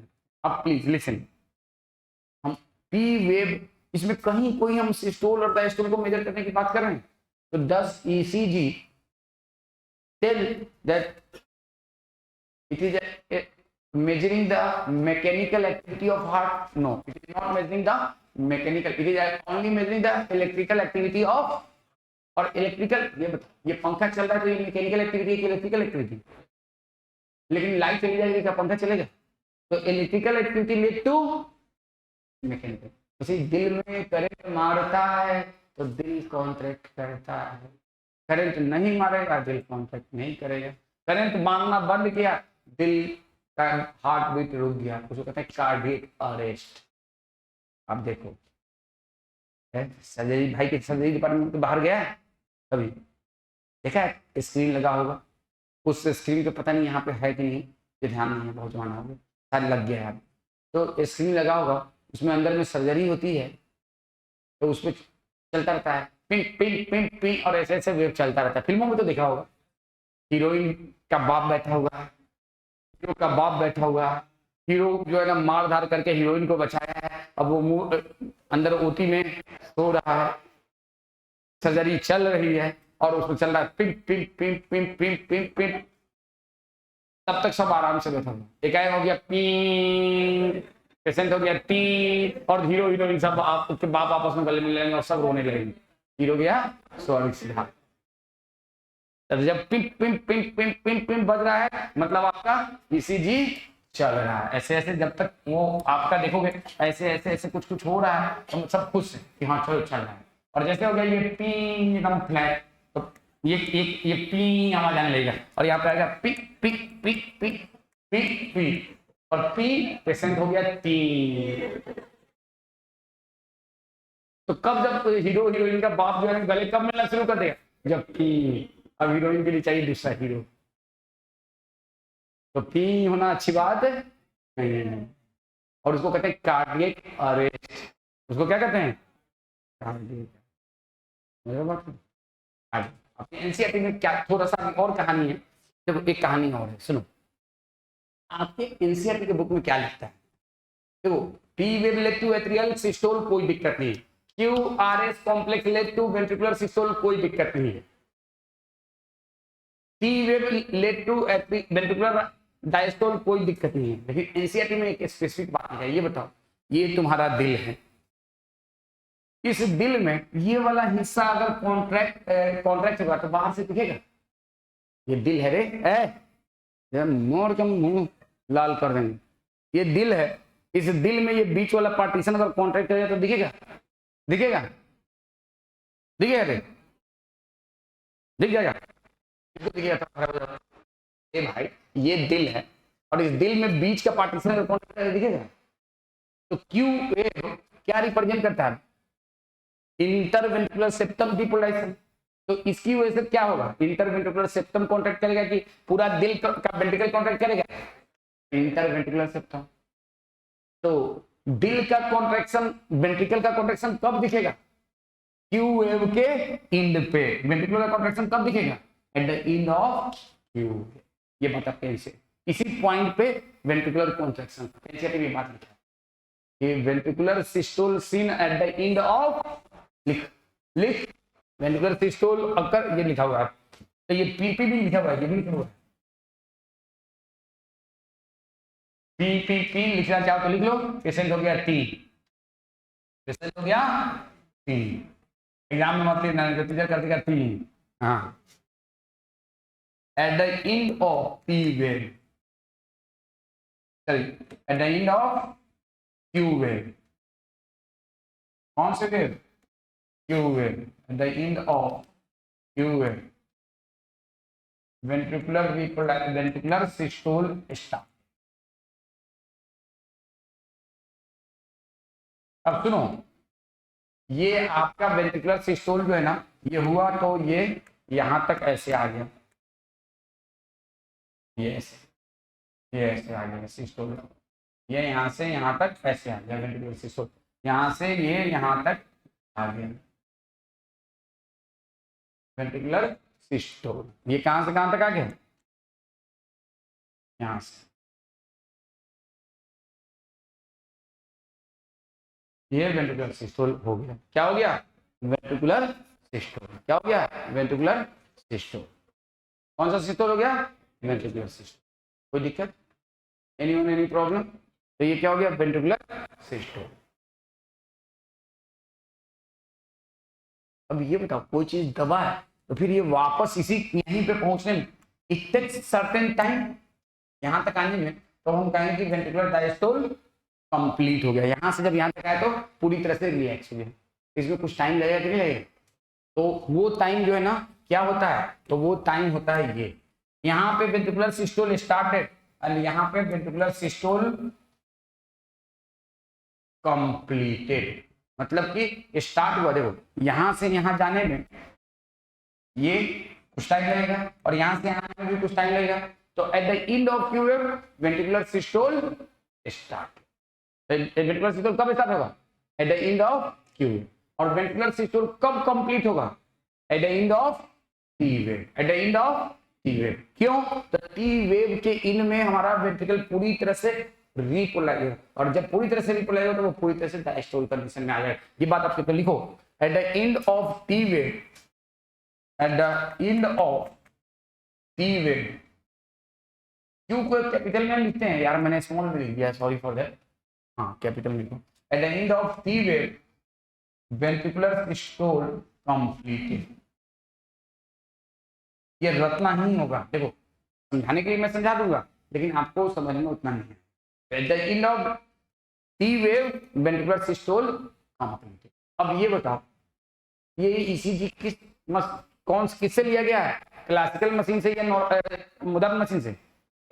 तो क्लासिकल मशीन से मान लो तुम सब हेल्दी एडल्ट पर्सन हो, हेल्दी, लेकिन इसमें कोई 40 किलो का है, कोई 45 किलो का, कोई 50 का, कोई 70 का, कोई 90 का, कोई 100 किलो, और सबका तुम लोग सबका दिल एकदम ठीक है, सबका दिल अपने पास ही है बात को, और सबका हम लोग, मैं ईसीजी करवा रहा हूं, बहुत हंसता है दंत विज्ञान के छात्र। दंत विज्ञान किसको कहते हैं मालूम है? डेंटिस्ट्री के। किसको कहते हैं? डेंटिस्ट्री। बैक्टीरिया को हिंदी में क्या कहते हैं? जीवाणु। वायरस को क्या कहते हैं? विषाणु। ठीक है, चलो। तो एक क्लासिकल ईसीजी से तुम सबका मैं ईसीजी करवाता हूं, मान लो, तो सबका यही सेम है। कोई 40 किलो का है उसका भी, कोई 90 किलो का है। तो for a given configuration of a machine for a healthy person the weight does not matter, all the person have same ECG और different ECG, same for a given configuration. अलग कॉन्फ़िगरेशन, मान लो दूसरे machine से कराएंगे, इसका हमने एक मशीन एक्स से कराया, इसका वाई से कराया, इसका जेड से कराया, सबका अलग अलग कॉन्फ़िगरेशन है। इसमें 3 लीड है, इसमें 8 लीड है, इसमें 10 लीड है, इसमें 12 लीड है। तो अलग अलग तरह का ईसीजी आ गया या सेम तरह का? अलग। लेकिन अगर एक ही तरह की मशीन से कराएंगे तो ये 100 किलो की है, ये 200 किलो की है, ये 250 किलो की है, 350 किलो की, उससे मतलब नहीं, एक ही तरह का है। कितने तरह का आएगा? एक ही। तो ये बात भी लिखा है, आप लिखो एक पॉइंट, ये लिख लिया है ना? और पॉइंट लिखो इसके नीचे, इसको लिख लो ए, इसको लिखो बी, और लिखो point C. For a given configuration of having a specific number of lead, specific number of lead, there is always similar ECG, always similar For a given configuration having a specific number of lead, there is always similar ECG. कैसा ECG होगा? Similar ECG. For a given configuration having a specific number of lead, there is always similar ECG. For all healthy individuals, for all healthy individuals. देखो तुम्हारा दिल अभी मान लिया broken heart है और उसका जो है अनब्रोकन हार्ट है, लेकिन तुम दोनों हेल्दी इंडिविजुअल, तो तुम दोनों का इसी सेम आएगा, अलग अलग है सेम, लेकिन अगर सेम मशीन से करेंगे तब, अलग अलग मशीन से करेंगे तो अलग अलग रहता है। ये बात आपके बुक में लिखा हुआ। ये बात अब सुनिए एक चीज और, एक ECG represent electrical activity of heart को, एक कार्डियक साइकिल का शो करता है या एक से ज्यादा का, एक कार्डियक साइकिल में कितनी बार वेंट्रिकल डिपोलाइज होगा, कितनी बार डिवाइड होगा, कितनी बार होगा पक्का, अब कितनी बार डिपोलाइज होगा, कितनी बार डिपोलाइज होगा, कितनी बार डिपोलाइज होगा, अब बताओ। मैंने पता नहीं क्यों मुझे इसमें इसको दिख रहा हूं तो मुझे गुस्सा बहुत आ रहा है, सॉरी भाई मुझे तुमको देख के गुस्सा आ रहा है, पूरा मत मानो तो गुस्सा आ रहा है तुमको देख के, भाई पता नहीं क्यों मुझे इसको देख के गुस्सा आ रहा है, क्यों गुस्सा आ रहा है, नहीं बहुत सीधा बच्चे मारेंगे फालतू में से कुछ हो जाएगा, हम फालतू नहीं बस मुझे पता नहीं गुस्सा आ रहा है, मत देखो यार मेरी तरफ मत देखो ना, मैं तुम्हारे तरफ सही गुस्सा आ रहा है।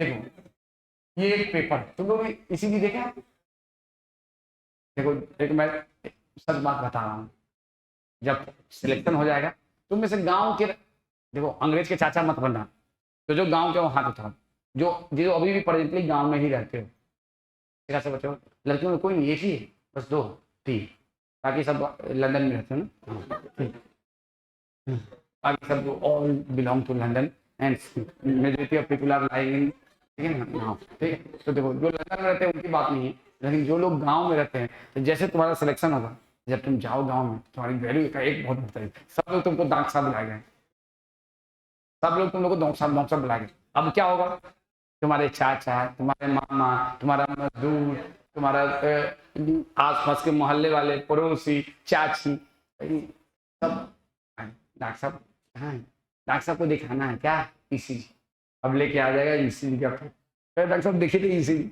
अब तुम क्या कहोगे, 4 महीने के बाद तुम गए क्लास में करने के बाद और डॉक्टर साहब को ईसीजी दिखाया जा रहा है, डॉक्टर साहब क्या बोलेंगे,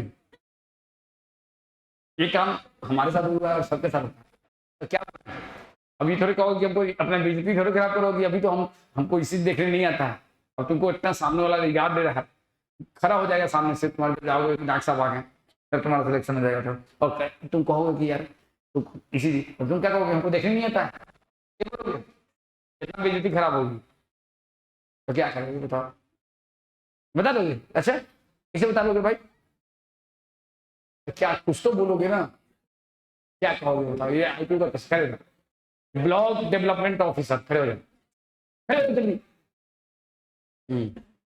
अब बोलो क्या कहोगे, कुछ नहीं, मैं तुमको आज कर रहा हूँ बाबू, थोड़ा सा मेरा इसी देख जो, हमको नहीं मालूम, देखो तो ये हमारा नाटक कराया है, इसमें क्या दिखा रहा है, तो क्या बोलोगे, ये बोलोगे कि हमको देखने नहीं आता है, अबे गधे, तुम क्या कहोगे, अच्छा हम नीचे घर में से आ रहे हैं, ये लाइए हम किताब में इसको कुछ नहीं आता है, ये फलाना का बेटा जो है ना एकदम बेकार है, हाँ हाँ देखो मैं तरीका बताऊँ क्या करना है, हम लोग भी ऐसे ना तब नहीं, ऐसे पहले खूब देर तक ऐसे देख रहा हूँ, अच्छा अच्छा आपको क्या दिक्कत है, आपको क्या क्या प्रॉब्लम हो रही है, सब पूछना पड़ेगा, सब खूब खूब पूछना, हमने भी ये क्या खूब पूछना, उसके बाद क्या करें, अच्छा इसी डॉक्टर को दिखाया, हाँ डॉक्टर, तो डॉक्टर साहब क्या बोले, डॉक्टर साहब बोल रहे हैं कि थोड़ा सा आपके दिल में ये दिक्कत है कि थोड़ा सा आपका ये हाथ जो है ना, मतलब इसमें एक जगह पे थोड़ा सा यहाँ पे कुछ सेल आपका मर गया है, कुछ आपका काम कुछ हिसाब का नहीं कर, हाँ इसमें तो वही चीज दिखा रहा है, बिल्कुल ठीक है, बिल्कुल ठीक दिखाया डॉक्टर ने, ये कर, ये मत कर रहे कि मुझे देखने नहीं आता है, तुम्हारा इज्जत के साथ साथ तुम्हारे अब्बा की इज्जत भी चली जाएगी, किसी पूछना उसना भी मत, कहीं जाना है ना भी मत, तरीका बता देना, ये होगा जो गांव में रहते हैं ना ऐसा होता है। अब बताइए आप एमबीबीएस किया हुआ बच्चों को ईसीजी नहीं देखना आता, सच बता रहा हूँ, क्योंकि एमबीबीएस के दौरान ईसीजी देखना सिखाया नहीं जाता है, एमडी में थोड़ा थोड़ा जो DN कार्डियोलॉजी होता है वही परफेक्टली ईसीजी देख सकता है। MD भी बहुत परफेक्टली ईसीजी दिखाना है, वो अलग बात है कि सब कोई ईसीजी देख लेता है। BMS किसी के फादर हो तो बुरा मत मानना, तो भी तो तू जा रही ईसीजी कराता है। किसी के पेरेंट्स अगर BMS तो वो सब गैस का पेन लेके जाएगा पेशेंट और ईसीजी करा देगा। उसमें कमाई होता है ना, कमीशन मिलता है। क्या मिलता है? कमीशन मिलता है। लेकिन ईसीजी उन लोगों को देखने नहीं आता। मैं कहता रहा हूँ MBBS डॉक्टर को भी देखने आता है। MD के बाद थोड़ा थोड़ा मेन DM कार्डियोलॉजी करने तभी ईसीजी को परफेक्टली रेट करने आता है। समझ रहे हो बात? तो लेकिन बात करना है, समझ रहे हो? पूरे ब्लॉक में नाम नहीं हंसाना है, समझ रहे बात को? हाँ समझ लो। आयो तो मैं क्या बता रहा हूँ, हाँ तो वहाँ पे वही करना होता है। वहाँ पे आपको सब पहले खूब पूछो बाद में पूरे डॉक्टर ने क्या बताया वही बात कर। हाँ वही तो दिखा रहा है, वही तो दिखा रहा है। तो for given condition having specific number, अब देखो ये बात जो है ना मैंने इसलिए बता दिया क्योंकि ये चीज मेरे साथ भी हुआ है और सबके साथ होगा। लेकिन भाई क्या करें ना, आपको एक्सरे देखने आएगा, एक्सरे भी लेके पेशेंट आ जाएगा, फिर बाद में आप कहोगे कि अच्छा रिपोर्ट कहाँ है, जो रिपोर्ट में लिखा होगा वही पढ़ के बोल देना। और क्या उसका तरीका ये होता है। किसी चीज में रिपोर्ट में कुछ समझ में आएगा नहीं, उतना तो खतरनाक वार्डिंग होती है, रिपोर्ट पढ़ भी नहीं पाओगे तुम कि क्या है, तो उसमें डॉक्टर क्या कहता है वही पूछ के वही बोल देना। भले हो सकता है डॉक्टर गलत बताया हो, ये भी पॉसिबिलिटी है। जिसने इसी देखा हो वही गलत बताया हो, तो मान लो कोई BMS या प्लेन MBBS देखा होगा तो गलत बताया होगा ना, पूरी पॉसिबिलिटी है। तब तक तो बात बहुत पुरानी रहती है, तब तक हो सकता है वो मर भी गया हो। हाँ।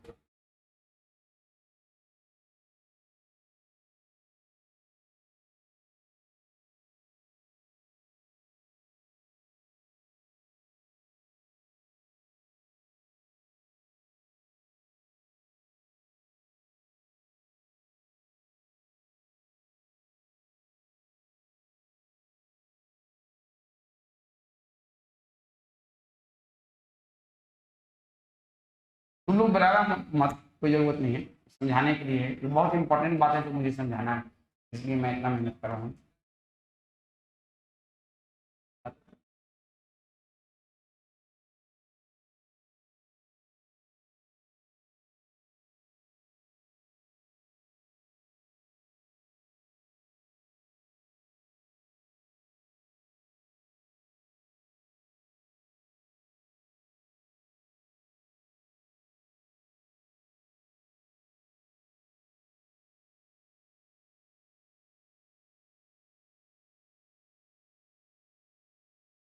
देखो ये आपके सामने पेशेंट लेके आ गया, इसी एक काम जरूर कर सकते हो तुम, वो जरूर कर सकते हो, वो तो तुम अभी से कर दोगे। अब तुम इसमें नीचे में देखना टाइम, अगर ये मान लो 20 सेकेंड, कितना सेकेंड? 20 सेकेंड। 20 सेकेंड में कितना टोटल नंबर ऑफ ईसीजी बना, काउंट करो था कितना नंबर बना ईसीजी? 1 2 3 4 5 6। 20 सेकेंड नहीं, ज्यादा हो जाएगा, आप इसको 10 सेकेंड मान लो। 10 सेकेंड में 10 या उससे कम नहीं, 8 सेकेंड मान, नहीं हम 8 सेकेंड मानेंगे, तुमको क्या दिक्कत? हम 20 सेकेंड ही मानेंगे तब भी कोई दिक्कत नहीं, 8 सेकेंड मान लो, नहीं मानेंगे 8 सेकेंड मानेंगे तो बोलो कोई तकलीफ, मानेंगे 8 सेकेंड।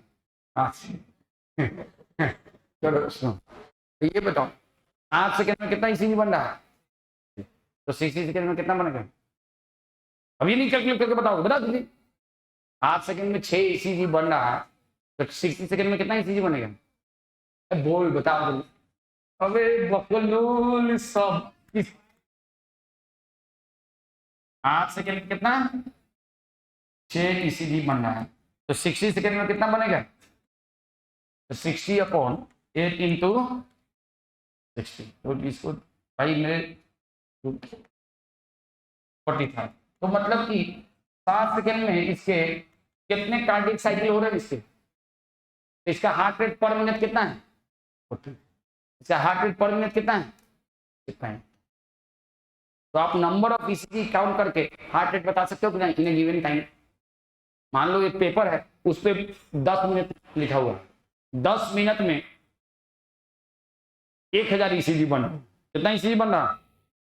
तो कार्डियक साइकिल निकालो, निकालो जल्दी, 10 मिनट में, तो उसका हार्ट रेट निकालो, हार्ट रेट 10 मिनट में कितना ईसीजी बन रहा है?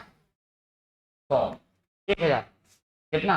10 मिनट में, in 10 minute there are 1000 ECG. Calculate the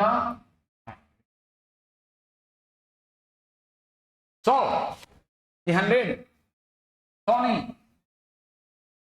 कि 100, 100, हाँ 100। देखो 10 मिनट का मतलब क्या हुआ? 60 इंटू 10 सेकेंड में कितना? 1000 ईसीजी, मतलब 1000 कार्डियक साइकिल। तो 60 सेकेंड में, तो 1000 upon 60 into 10 second, 60 into 10 second, 60 into 10 upon into 60 60, तो हार्ट 100 ईसीजी, मतलब इसका हार्ट रेट कितना है? तो 1 मिनट में 100 बार इसका दिल धड़क, इसके लिए किसी के लिए धड़कता हो अलग बात है। तो आप ईसीजी को काउंट करके हार्ट रेट को बहुत मुस्कुराते हो। एक आप ईसीजी को काउंट करके हार्ट रेट कर सकते हो कि नहीं कर सकते? अब ये बताओ, इस पे देखोगे, अरे तो ऐसा थोड़ी कि इधर डिफरेंट कलर में, मान लो सब एक ही कलर का काउंट करना इतना आसान हो जाएगा? अरे इतना छोटा छोटा होता है ये, बहुत इसमें तो हमने बहुत प्रोमिनेंट चीजों को आसानी से बना दिया, बहुत छोटा छोटा होता है, इसमें क्लियरली विजिबल होगा ये क्यूआरएस। तो आसानी से क्या काउंट कर सकते हो? तो मान लो एक ईसीजी में कितना क्यूआरएस कॉम्प्लेक्स, एक या ज्यादा? एक। तो बताओ, अगर हम खाली क्यूआरएस कॉम्प्लेक्स काउंट कर लें तो ईसीजी की नंबर काउंट हो जाएगा कि नहीं? हमारे एनसीईआरटी में एक लाइन लिखता है, by counting the number of QRS complex, point number D में लिखो, by counting the number of QRS complex, one can calculate the heart rate। ये बात समझ में आया? आया कि नहीं आया? रे आया आया आया आ गया कि नहीं आया? आया बोलो, आया कि नहीं आया? हाँ अब समझ आता तुमको, ठीक है। by counting the number of QRS complex, one can count the, by counting the number of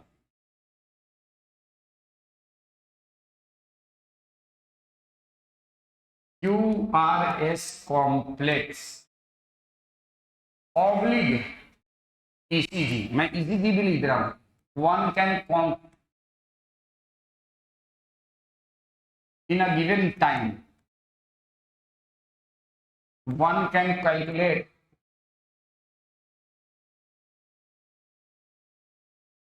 heart rate।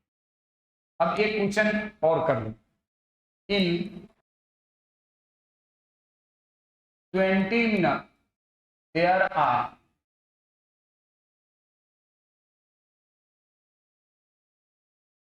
2500 QRS complex is formed।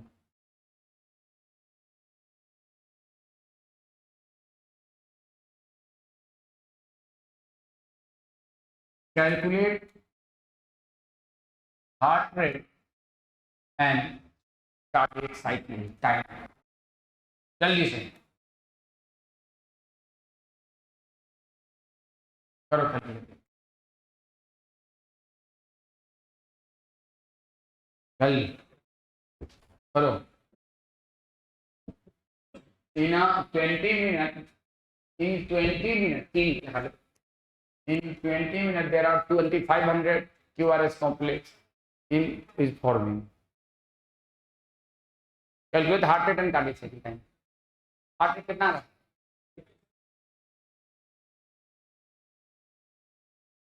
मुझे नहीं मालूम, जितना भी है। देखो 20 मिनट का मतलब हुआ 20 इंटू 60 सेकेंड में कितना बन रहा है? 2500 ईसीजी बन रहा है ना? तो 60 सेकेंड में कितना होगा? तो भाई मेरे 2500 अपॉन 20 इंटू 60 इंटू 60, तो 60 0 125, बिल्कुल। अब 125 पर मिनट। अब कार्डियक साइकिल कैलकुलेट करो, कार्डियक साइकिल कैलकुलेट करो। अब पता नहीं, देखो भाई मेरे 125 cardiac cycle occurring in how much second? 60 second. इसमें किसी को कोई तकलीफ? हार्ट रेट का मतलब क्या हुआ? एक cardiac cycle, 125 cardiac cycle occurring in how much second? 60 second. तो one cardiac cycle occurring in how much second? 60 upon 1 in 60 से, हाँ तो कितना सेकेंड हो जाएगा बताओ भाई, मैं नहीं कर सकता। तो 25 को 12 मैं नहीं कर सकता। हाँ तो 0.48 सेकेंड, या इसको सिग्निफिकेंट फिगर में 0.5। तो कार्डियक साइकिल का टाइम कम हो जाता है या बढ़ गया? कम। जितने हार्ट रेट कार्डियक साइकिल का उतना ही कम टाइम, और जितने कम हार्ट रेट कार्डियक साइकिल का, ये राइम याद रखना, more the heart rate, lesser the cardiac, and less the cardiac cycle, more the heart, और less the heart rate, more the time of cardiac। तो किसी का दिल 1 मिनट में 50 बार धड़कता है और किसी का दिल 1 मिनट में 80 बार धड़कता है। तो कार्डियक साइकिल किसके जारी होगा? 50 मिनट वाले के किसके टाइम, किसके कार्डियक साइकिल का टाइम जारी होगा? 50 वाले का या 80 वाले का? तो more the heart rate less, लिख लो ये लाइन, लिख लो point number E।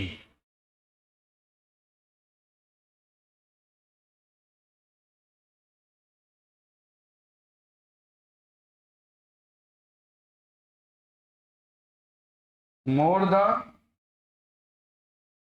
heart rate, less the cardiac, and vice versa, and vice versa। more the cardiac cycle, heart rate, less the cardiac cycle, and vice versa। Heart rate ज्यादा होगा तो cardiac cycle कम। समझ गए? समझ गए ना? अरे समझ गए ना? अब आप लोग ईसीजी खोलो, खुद पढ़ो, मैंने आज पढ़ू तो मैं नहीं पढ़ता। हाँ यार इसलिए you are so probably familiar with this scene from a typical hospital television show. A patient is hooked up to a monitoring machine that shows the voltage traces on the screen and make the sound pip pip pip pip as the patient goes into cardiac arrest। Cardiac arrest का मतलब दिल की धड़कन बंद, no मोर धड़कन। This type of machine, कौन सा machine का नाम क्या है? Use to obtain electrocardiogram. ECG stand for gram या ग्राफ। और ECG is a graphical representation of electrical activity of heart during one cardiac cycle. To obtain a standard ECG described by Antoven, a patient is connected to a machine with 3 electrical leads, one to each wrist and to the left ankle, that continuously monitor the heart rate. For a detailed evaluation of heart function, multiple leads are attached to the chest region, जो कि modern होता है। Here we will talk only about this is the standard P wave represent, बोलो सब बोलो। QRS complex represent, P wave represent what we cannot measure। Very good। Each peak in a ECG identified by a letter from P to T that corresponding to a specific electrical activity of heart। The P wave represent electrical depolarization of the atria, which led to contraction of atria। दोनों। The QRS complex represent depolarization of which initiate the ventricular contraction। The contraction started shortly after Q and make the beginning of, ये बताएं। The T wave represent the ventricle from excited to normal depolarization। The end of T wave marks the ventricular systole, end of ventricular systole। By counting the number of QRS complex occur in a given time, one can determine the heart rate of an individual and also cardiac cycle। यहीं पे लिख लो, also cardiac cycle time। कर सकता है कि नहीं है? अभी किया ना? Since the ECG obtained from they have roughly the same shape for a given lead configuration, इसका 200, 250, 300, 350। Any deviation from, अब देखो एक इंसान है जैसे कि देखो मैंने कहा चिहाकी लाल, और चिहाकी लाल का ईसीजी अल्लाह ना करे ऐसा हो, ये ऐसे हो गया, देख इधर खत्म नहीं, ये है पहले जैसा ये नॉर्मल हो गया, मतलब कि इसके दिल में कुछ रोग हो गया, ये दिल रोगी हो गया, दिल का रोग हो गया, इसको क्या हो गया, दिल का रोग। हो सकता है किसी दूसरे इंसान का ऐसा हो जाए, ये पी बोला तो दिल में रोग हो गया, किसी का ऐसा हो जाए, बनाने की जरूरत नहीं है।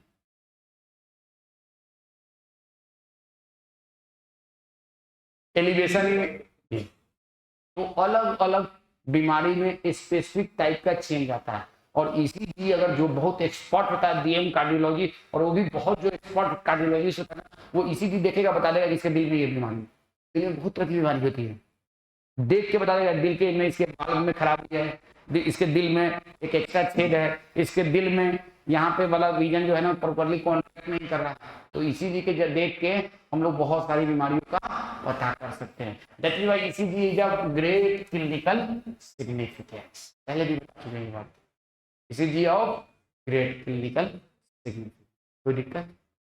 तो यहाँ तक आपको एकदम अच्छे से जितना बताया गया, देखो इसमें क्या क्या रखना है, देखो अब आप लोगों को मैं जैसे कि हम बता दे रहा हूँ, आप लोग मतलब उसको उस पर फोकस मत करना, फोकस मत करना बहुत ज्यादा, कभी कभी आपको इधर उधर फालतू फालतू पे जब इंटरनेट से पूछन करोगे ना, अननेसरी वहां पे मैं मुंह से गाली निकल गाली निकल, इसको हम कहते हैं पीआर इंटरवल, इसको कहते हैं एसटी सिगमेंट, और इसको कहते हैं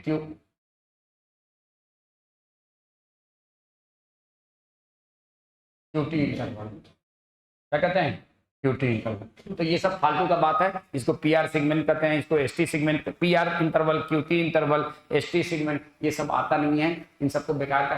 कहीं एक बार बहुत पहले, आज से 15-16 साल पहले आया था, वो भी पुरानी एनसीईआरटी में दिया था, कब आया था कि elevation in ST segment represent myocardial infarction और हार्ट अटैक, जरूरत नहीं है वो भी याद रखने का, आपको बस जितना मैंने बताया उसका हर पॉइंट आपको याद।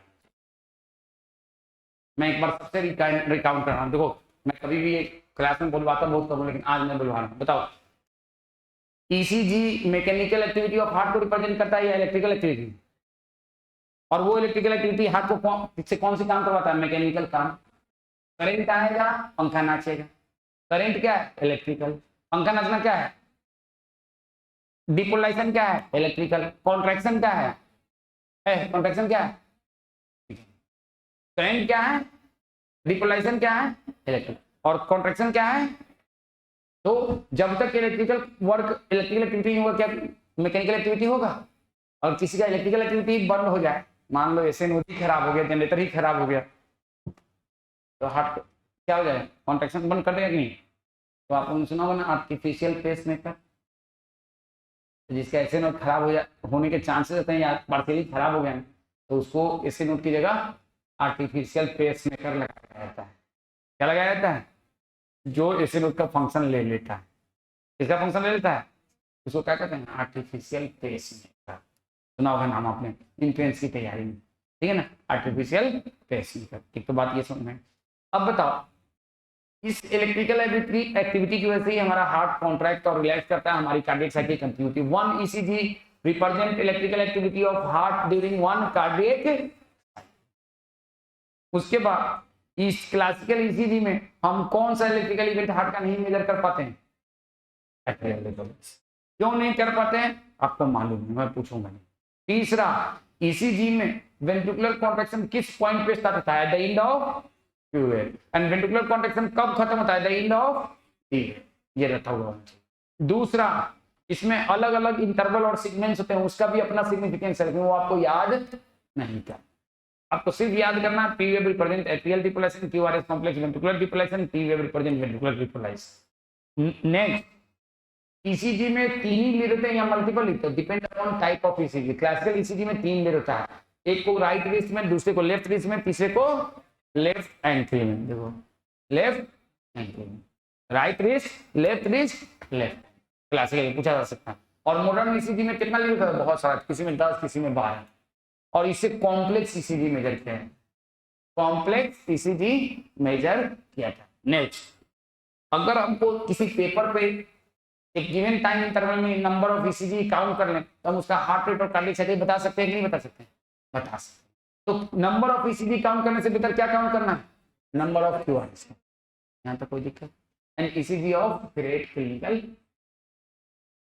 बस, अब आपको इसमें कोई भी 1% इधर उधर की बात नहीं याद करनी है, हराम है कुछ भी 1% इधर उधर याद करना। इसी में से, और इसी में से बच्चे गलत कर देते हैं, इसी में से बच्चे गलत करते हैं। देखो यहाँ पे मैं बोल रहा हूँ, बिल्कुल कोशिश मत करना इसी डायरेक्शन में, नहीं तो उलझ जाओगे, समझोगे नहीं, उलझ जाओगे। क्योंकि देखो मैं कह रहा हूँ, मैं खुद 10 घंटा ईसीजी पढ़ा सकता हूँ, इतना मुझे आता है। इसी बहुत नहीं आता, लेकिन जितना मुझे आता है मैं 10 घंटा पढ़ा सकता हूँ, लेकिन इससे कोई फायदा होने वाला नहीं, बल्कि उल्टे तुम्हारा जो चीज तुम याद करके कर सकते हो उसको गलत कर लो। कुछ जगहों पे आपको शॉर्टकट रूल अप्लाई करना चाहिए, जैसे कि आपके लिए ईसीजी है, यहाँ पे बिल्कुल शॉर्टकट रूल अप्लाई करो, बस ये है ये है ये है ये है ये। और इसीलिए मैंने क्लास में बार बार पूछा है, रिपीटेशन कराया, ताकि तुमको याद हो जाए। अब इसके बाद क्या है? ब्लड कोगुलेशन, हेडिंग दो, ब्लड कोगुलेशन दो, नहीं रेगुलेशन वाला बाद में पढ़ेंगे, पहले ब्लड कोगुलेशन तो लिखो, ब्लड कोगुलेशन, रेगुलेशन बाद में कराएंगे। देखो एक ही चीज, अब रेगुलेशन भी इसी से रिलेटेड है, तो फिर क्या होगा, थकान होने लगेगी, और थकान के साथ साथ you do not understand thing very clearly. तो आज जो है ना, चूंकि रेगुलेशन ऑफ हार्ट एक्टिविटी वो भी इसी तरह की चीजें हैं जो अभी हमने डिस्कस किया है, तो फिर क्या होगा ना, सब मेसअप हो जाएगा। और कोगुलेशन ऑफ ब्लड बिल्कुल अलग चीज है, पहले मैं कोगुलेशन पढ़ा दूंगा ना तुम लोग को आसानी। तो ये बता आदि, तुम्हारे बॉडी में खून है, खून किधर से किधर सर्कुलेट कर रहा है? हार्ट से बॉडी की तरफ या बॉडी से हार्ट की तरफ? दोनों तरफ लगातार सर्कुलेट कर रहा है। कहीं खून जम रहा है तुम्हारा? अभी नहीं जम रहा है, अभी भी जम। तुमने सुना होगा कि उसके ब्लड वेसल में क्लॉटिंग होने लगा है, तुमने सुना होगा खून का थक्का जम गया है उसके दिमाग में, आपने सुना हो चोट लग गया बच्चों में, खून का थक्का जम गया है ना, ऐसा सुनने को बहुत मिलता है। तो ये मतलब नॉर्मली तुम्हारे, जैसे तुम हेल्दी एडल्ट इंसान हो, अब एडल्ट हो कि नहीं, यून हो, ठीक है ना, लेकिन तुम्हारे ब्लड में जो सर्कुलेशन हो रहा है खून का, तो उसमें खून क्यों नहीं जम रहा? और तुम जो आज गए और तुमने अपना जाके यहाँ पे हल्का सा नस काट दिया, थोड़ा सा, बहुत थोड़ा सा, अम्मा को डराने के लिए कि अम्मा आपको कहते हैं मेरी बात मान लीजिए, नहीं मानिएगा ना तो मैं देखिए मैं अपना नस काट लिया, फिर कुछ देर के बाद वहाँ पे खून जम जाएगा। बहुत होशियार है, अम्मा को ब्लैकमेल भी कर दिए, अम्मा बात भी मान ली और तुम्हारा खून भी जम गया। तो यहाँ पे तो जम जा रहा है, वही इसमें फ्लो कर रहा तो नहीं जम रहा, वाई सो? हाँ, क्लॉटिंग फैक्टर यहाँ पे, और जब बाहर में आया तो एक्टिव हो गया। एक तो बात ये था, तो क्यों एक्टिव हुआ बाहर में? और हाँ, शर्म आ गया उसको, खून हम बाहर में नहीं बहेंगे, हम अंदर अंदर बहेंगे, ऐसा शर्म आ गया क्या खून को? हम बाहर में, यस, खून को शर्म नहीं है, लेकिन हमारे बॉडी के अंदर एक कौन सा मैकेनिज्म है? Homeostatic mechanism.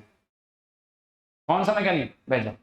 होम, देखो शादी के अगर रेगुलर क्लास में नहीं जाओगे ना तो सब चमड़ी उछाल लेंगे, ठीक है। तो तुमसे इसलिए हमदर्दी हो गई है, तुम हमारे हैदर साहब के स्कूल की हो, और हैदर साहब मेरे one of the best friend में से हैं, ठीक है ना, बहुत ही बेस्ट फ्रेंड में से हैं, ठीक है ना। तो उनके स्कूल से पढ़े हुए, इसलिए, और कोई बात नहीं है, बस नाम दिए हम नाम, ठीक है ना। तो देखो एक टर्म होता है होम्योस्टेसिस, जब कभी हमारे बॉडी में हार्मोन क्या करता है, जब कभी कोई चीज होता है तो उसको कहता है ना, कैल्शियम बढ़ा तो उसको कम कर दिया, कब कम हो गया तो बढ़ा दिया, ग्लूकोज बढ़ा तो कम कर दिया, कम हुआ तो बढ़ा दिया, ये हार्मोन काम करता है कि नहीं?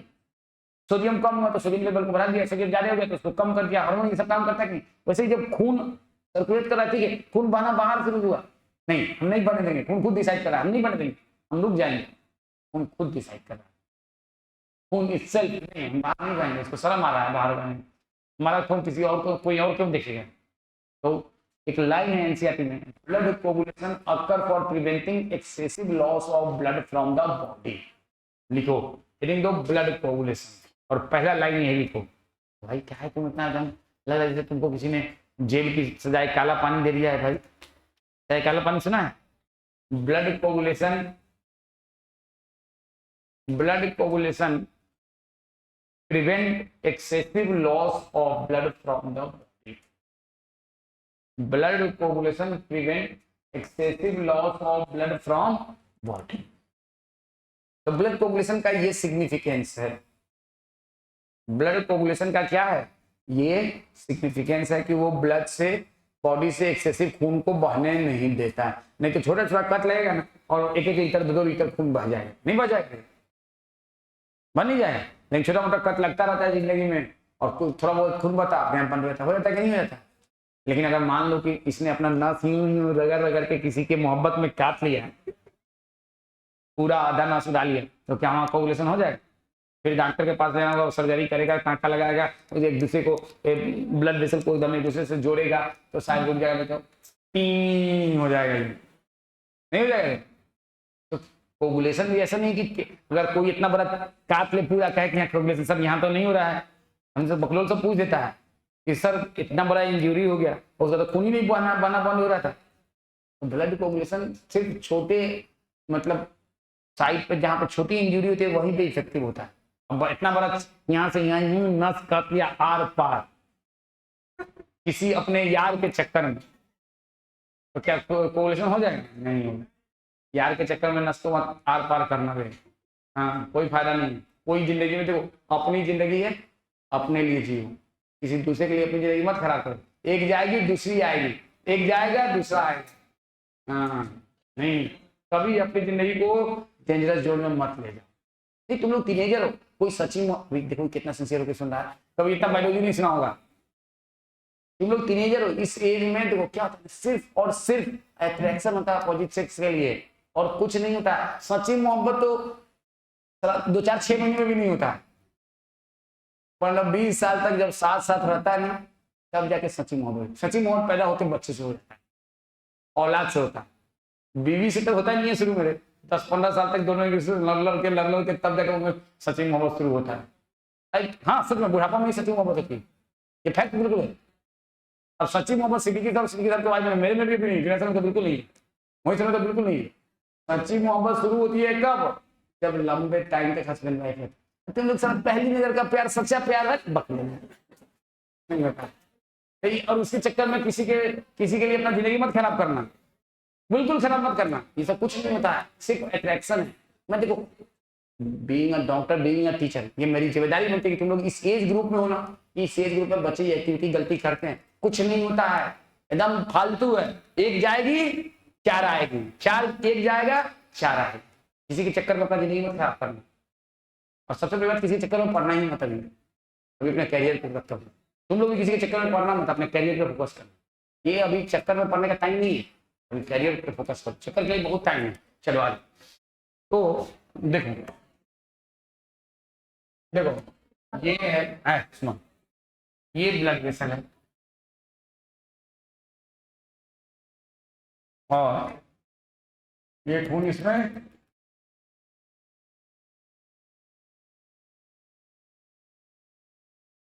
फ्लो करता है इस डायरेक्शन से। अब देखो सादिक जो है वो है उसी तरह का लड़का, अपने जाके नस काट लिया आर पार यहाँ से यहाँ तक। अब लेकिन ये बहुत हल्का सा फाइन ब्लेड से मारा है, बहुत ही फाइन ब्लेड से, ये बहुत कम डिस्टेंस है, तो हमने यहाँ पे दिखाया इसे। और इसे क्या हो रहा है, इसका गुलाबी खून गुलाबो रानी से ये बाहर आ रहा है, लेकिन ये 4-5 मिनट के अंदर अंदर अपने आप यहाँ पे ब्लीडिंग स्टॉप हो जाएगा। कितना मिनट के अंदर? 4 से 8 मिनट में। तो क्या होगा, 4 से 8 मिनट के अंदर अंदर यहाँ पे कुछ कुछ होगा। क्या होगा? 4 से 8 मिनट के अंदर अंदर में यहाँ पे कुछ कुछ होगा। ऐसा एक स्ट्रक्चर बनेगा जिसका कलर होगा डार्क रेडिश ब्राउन, और इसका कलर कैसा होगा? डार्क। आप लोग ये डायग्राम बनाना, लिखना dark reddish brown structure.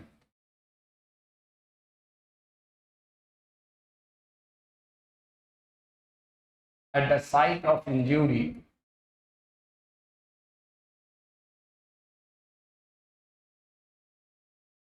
known as blood clot और स्कम और coagulum. It consists of blood clot consists of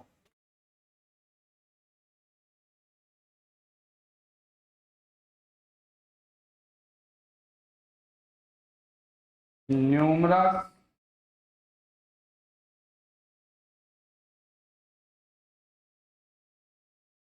network of fibrin strands in which dead and or damaged form element। सुनो, धागा fibrin strand का मतलब छोटा छोटा, देखो ऐसे धागा, ऐसे बहुत सारा धागा का ये, और उस धागा में बीच बीच में यहाँ पे क्या है, तो यहाँ पे आरबीसी मरा हुआ, यहाँ पे डब्ल्यूबीसी मरा हुआ, और प्लेटलेट्स ये सब, या अधमरा प्लेटलेट्स सब यहाँ पे आके ट्रैप हो गए, और इसका कलर कैसा दिखेगा, डार्क, और इसको हम क्या कहेंगे, ब्लड क्लॉट या स्कम। तो at the site of injury it form, how वो हम लोग डिस्कस करेंगे। लेकिन ब्लड क्लॉट का मतलब समझ में है, तो कहीं पे क्लॉट बन गया है तो उसमें क्या होगा, फाइब्रिन स्ट्रैंड। फाइब्रिन स्ट्रैंड का मतलब फाइब्रिन का धागा, और एक दो नहीं, सैकड़ों हजारों धागा, और सैकड़ों हजारों धागा, और उसमें बीच बीच में आगे क्या फंसा हुआ है, मरा या अधमरा, आरबीसी, डब्ल्यूबीसी, और आज के बाद कोई पूछे what is clot, what is coagulum, what is scum, तो they are the same thing. किस कलर का, डार्क रेडिश ब्राउन का। वो क्या है, तो बहुत सारा धागा इधर उधर उल्टा पलटी लिपटा चपटी करके बन गया है, और उसमें क्या फंसा हुआ है, आरबीसी, डब्ल्यूबीसी, प्लेटलेट, मरा हुआ या दिक्कत। This is described as blood clot, this is described as, कोई दिक्कत समझ में आया, ब्लड क्लॉट अंदर में नहीं बनता है नॉर्मली, हेल्दी एडल्ट इंडिविजुअल के सर्कुलेटरी सिस्टम में ब्लड क्लॉट नहीं बनता है। कहाँ बनता है, at the site of injury, at the site of, तो इंजरी पे कुछ ना कुछ ऐसा होता है जिसकी वजह से ये बनता है। तो वो क्या होता है, एनीवन, तो आपका सर एक्टिव, इसके मुंह से यही निकलेगा, एक्टिवेशन ऑफ क्लॉटिंग फैक्टर। क्यों, वाई शर्मा, घबरा के, दिल लगा के, क्यों, क्यों activation of clotting factor, the site of injury, why, anyone बोलो। ऑक्सीजन की वजह से, इनसेट में ऑक्सीजन लिखा है क्या, इनसेट क्या हो जाता है, तो मुंह से बोल, बोल, ऑक्सीजन के, ऑक्सीजन बोल रहा हूँ, बिल्कुल बोल, इनसेट में लिखा है, आईसीएसई बोर्ड में, इसी में हम बोलते हैं आईसीएसई बोर्ड में बकलोल बोर्ड है, मैं अपने बच्चों को इसीलिए आईसीएसई बोर्ड से निकाल दिया, बकलोल बोर्ड है, बिल्कुल बकलोल बोर्ड है, तो बुरा मत मानना, मतलब बात ये सच है ना, एकदम ही लेल बोर्ड है, अन्य सही बात पढ़ा देता है, काम की बात नहीं पढ़ाता, और this is the reason why ICSE students will not do very good. के पीछे रीजन है कि इतना ज्यादा पढ़ा देता है लेकिन काम की चीज नहीं पढ़ाता है, ठीक है। तो ऑक्सीजन का कोई खास यहाँ पे रोल नहीं है, इंट्रावास्कुलर क्लॉटिंग होता है, क्या ब्लड के अंदर ऑक्सीजन नहीं होता है, बहुत सारा ब्लड होता है, ऑक्सीजन होता है, हमारा ब्लड में ऑक्सीजन का चलता रहता है, चलता रहता है, चलता रहता है, एक फालतू का बात उधर है। आज के बाद इसको याद रखना भी तुम्हारे लिए हराम है, याद रखना क्या है, जब डिलीट मार दो, L term control delete, computer से परमानेंट डिलीट करना तो क्या तीन चीज को दबाते हैं ना, एल कंट्रोल और डिलीट, तो परमानेंटली मेमोरी से तो दबा दो क्या, एल कंट्रोल डिलीट, बिल्कुल नहीं, वो सब फालतू का बात। तो होता क्या है, जैसे ये कटा ना, तो सुनो प्लीज, बस इतना सुन लो, उसके बाद हम छोड़ देंगे। ये कटा हुआ टिश्यू, कटा हुआ blood vessel, damaged blood vessel releases certain factor, कौन, damaged blood vessel releases certain factor, releases certain, अब देखो खून बह रहा है, इमीडिएटली थोड़ी क्या होता है, 4 से 8 मिनट के बाद। तो बाहर में आता है प्लेटलेट्स, ये है प्लेटलेट्स, ये है प्लेटलेट्स, ये प्लेटलेट्स इसमें है, ये प्लेटलेट्स जब बाहर में आता है तो एनवायरमेंट से एक्सपोज हुआ, बाहर में नीचे आ रहा है, खून बह रहा है तो प्लेटलेट्स भी आ रहा है, तो प्लेटलेट जैसे यहाँ पे पहुंचा ये एनवायरमेंट से एक्सपोज हुआ, मैं तो प्लस से बाहर निकल गया, तो it also releases platelets also releases certain factor, platelets also releases certain factor,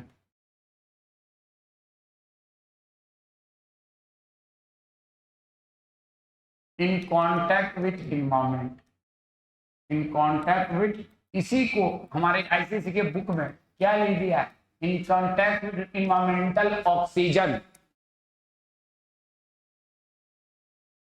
in contact with environmental, in contact with environment, तो दोनों ने अपना सर्टेन फैक्टर, ये सर्टेन फैक्टर क्या करता है, हमारे ब्लड में जितना भी क्लॉटिंग फैक्टर्स हैं, टोटल कितने क्लॉटिंग फैक्टर्स हैं, 12, नॉट 13, 12, उन 12 क्लॉटिंग फैक्टर को एक्टिवेट करा के ये चीज बनाता है। और वो 12 क्लॉटिंग फैक्टर कौन है, factor 1, factor 2, factor 3, factor 4, factor 5, factor 7, factor 8, factor 9, factor 10, factor 11, factor 12, factor 13, 6 नहीं है, तो 1 से 13, 6 नहीं है, तो टोटल कितना हो गया, 12 हो गया कि 13, 12 समझते हो ना, 12, 1 to 12, बहुत सारे लोग 12 नहीं समझते होंगे, 1 से लेकर 13 तक गिनती करो, 6 भूल जाओ, तो कितना किया, 12, फैक्टर 1 को क्या कहते हैं, फैक्टर 2 को क्या कहते हैं, प्रोथ्रोम्बिन, फैक्टर 3 को क्या कहते हैं, टिश्यू थ्रोम्बोप्लास्टिन, फैक्टर 4 को क्या कहते हैं, कैल्शियम, फैक्टर 5 को क्या कहते हैं, लेवाइल फैक्टर, फैक्टर 7 को क्या कहते हैं, स्टेबल फैक्टर, फैक्टर 8 को क्या कहते हैं, एंटी हिमोलिक फैक्टर, फैक्टर 9 को क्या कहते हैं, क्रिस्टोस फैक्टर, फैक्टर 10 को क्या कहते हैं, प्रोवर स्क्वाड फैक्टर, फैक्टर 11 को क्या कहते हैं, टिश्यू थ्रोम्बोप्लास्टिन एंटीसीडेंट, फैक्टर 12 को क्या कहते हैं, हैगमैन फैक्टर, फैक्टर 13 को क्या कहते हैं, फाइब्रोनेक्टिन फैक्टर, नेक्स्ट क्लास में दिखाएंगे। इनमें से एक फैक्टर का नाम एनसीईआरटी में दिया है, hydrogen, that is the factor 1, that is the factor. Next class में प्लॉटिंग को कंप्लीट करेंगे और नेक्स्ट क्लास में हम लोग रेगुलेशन ऑफ हार्ट एक्टिविटी दोनों को कंप्लीट करेंगे।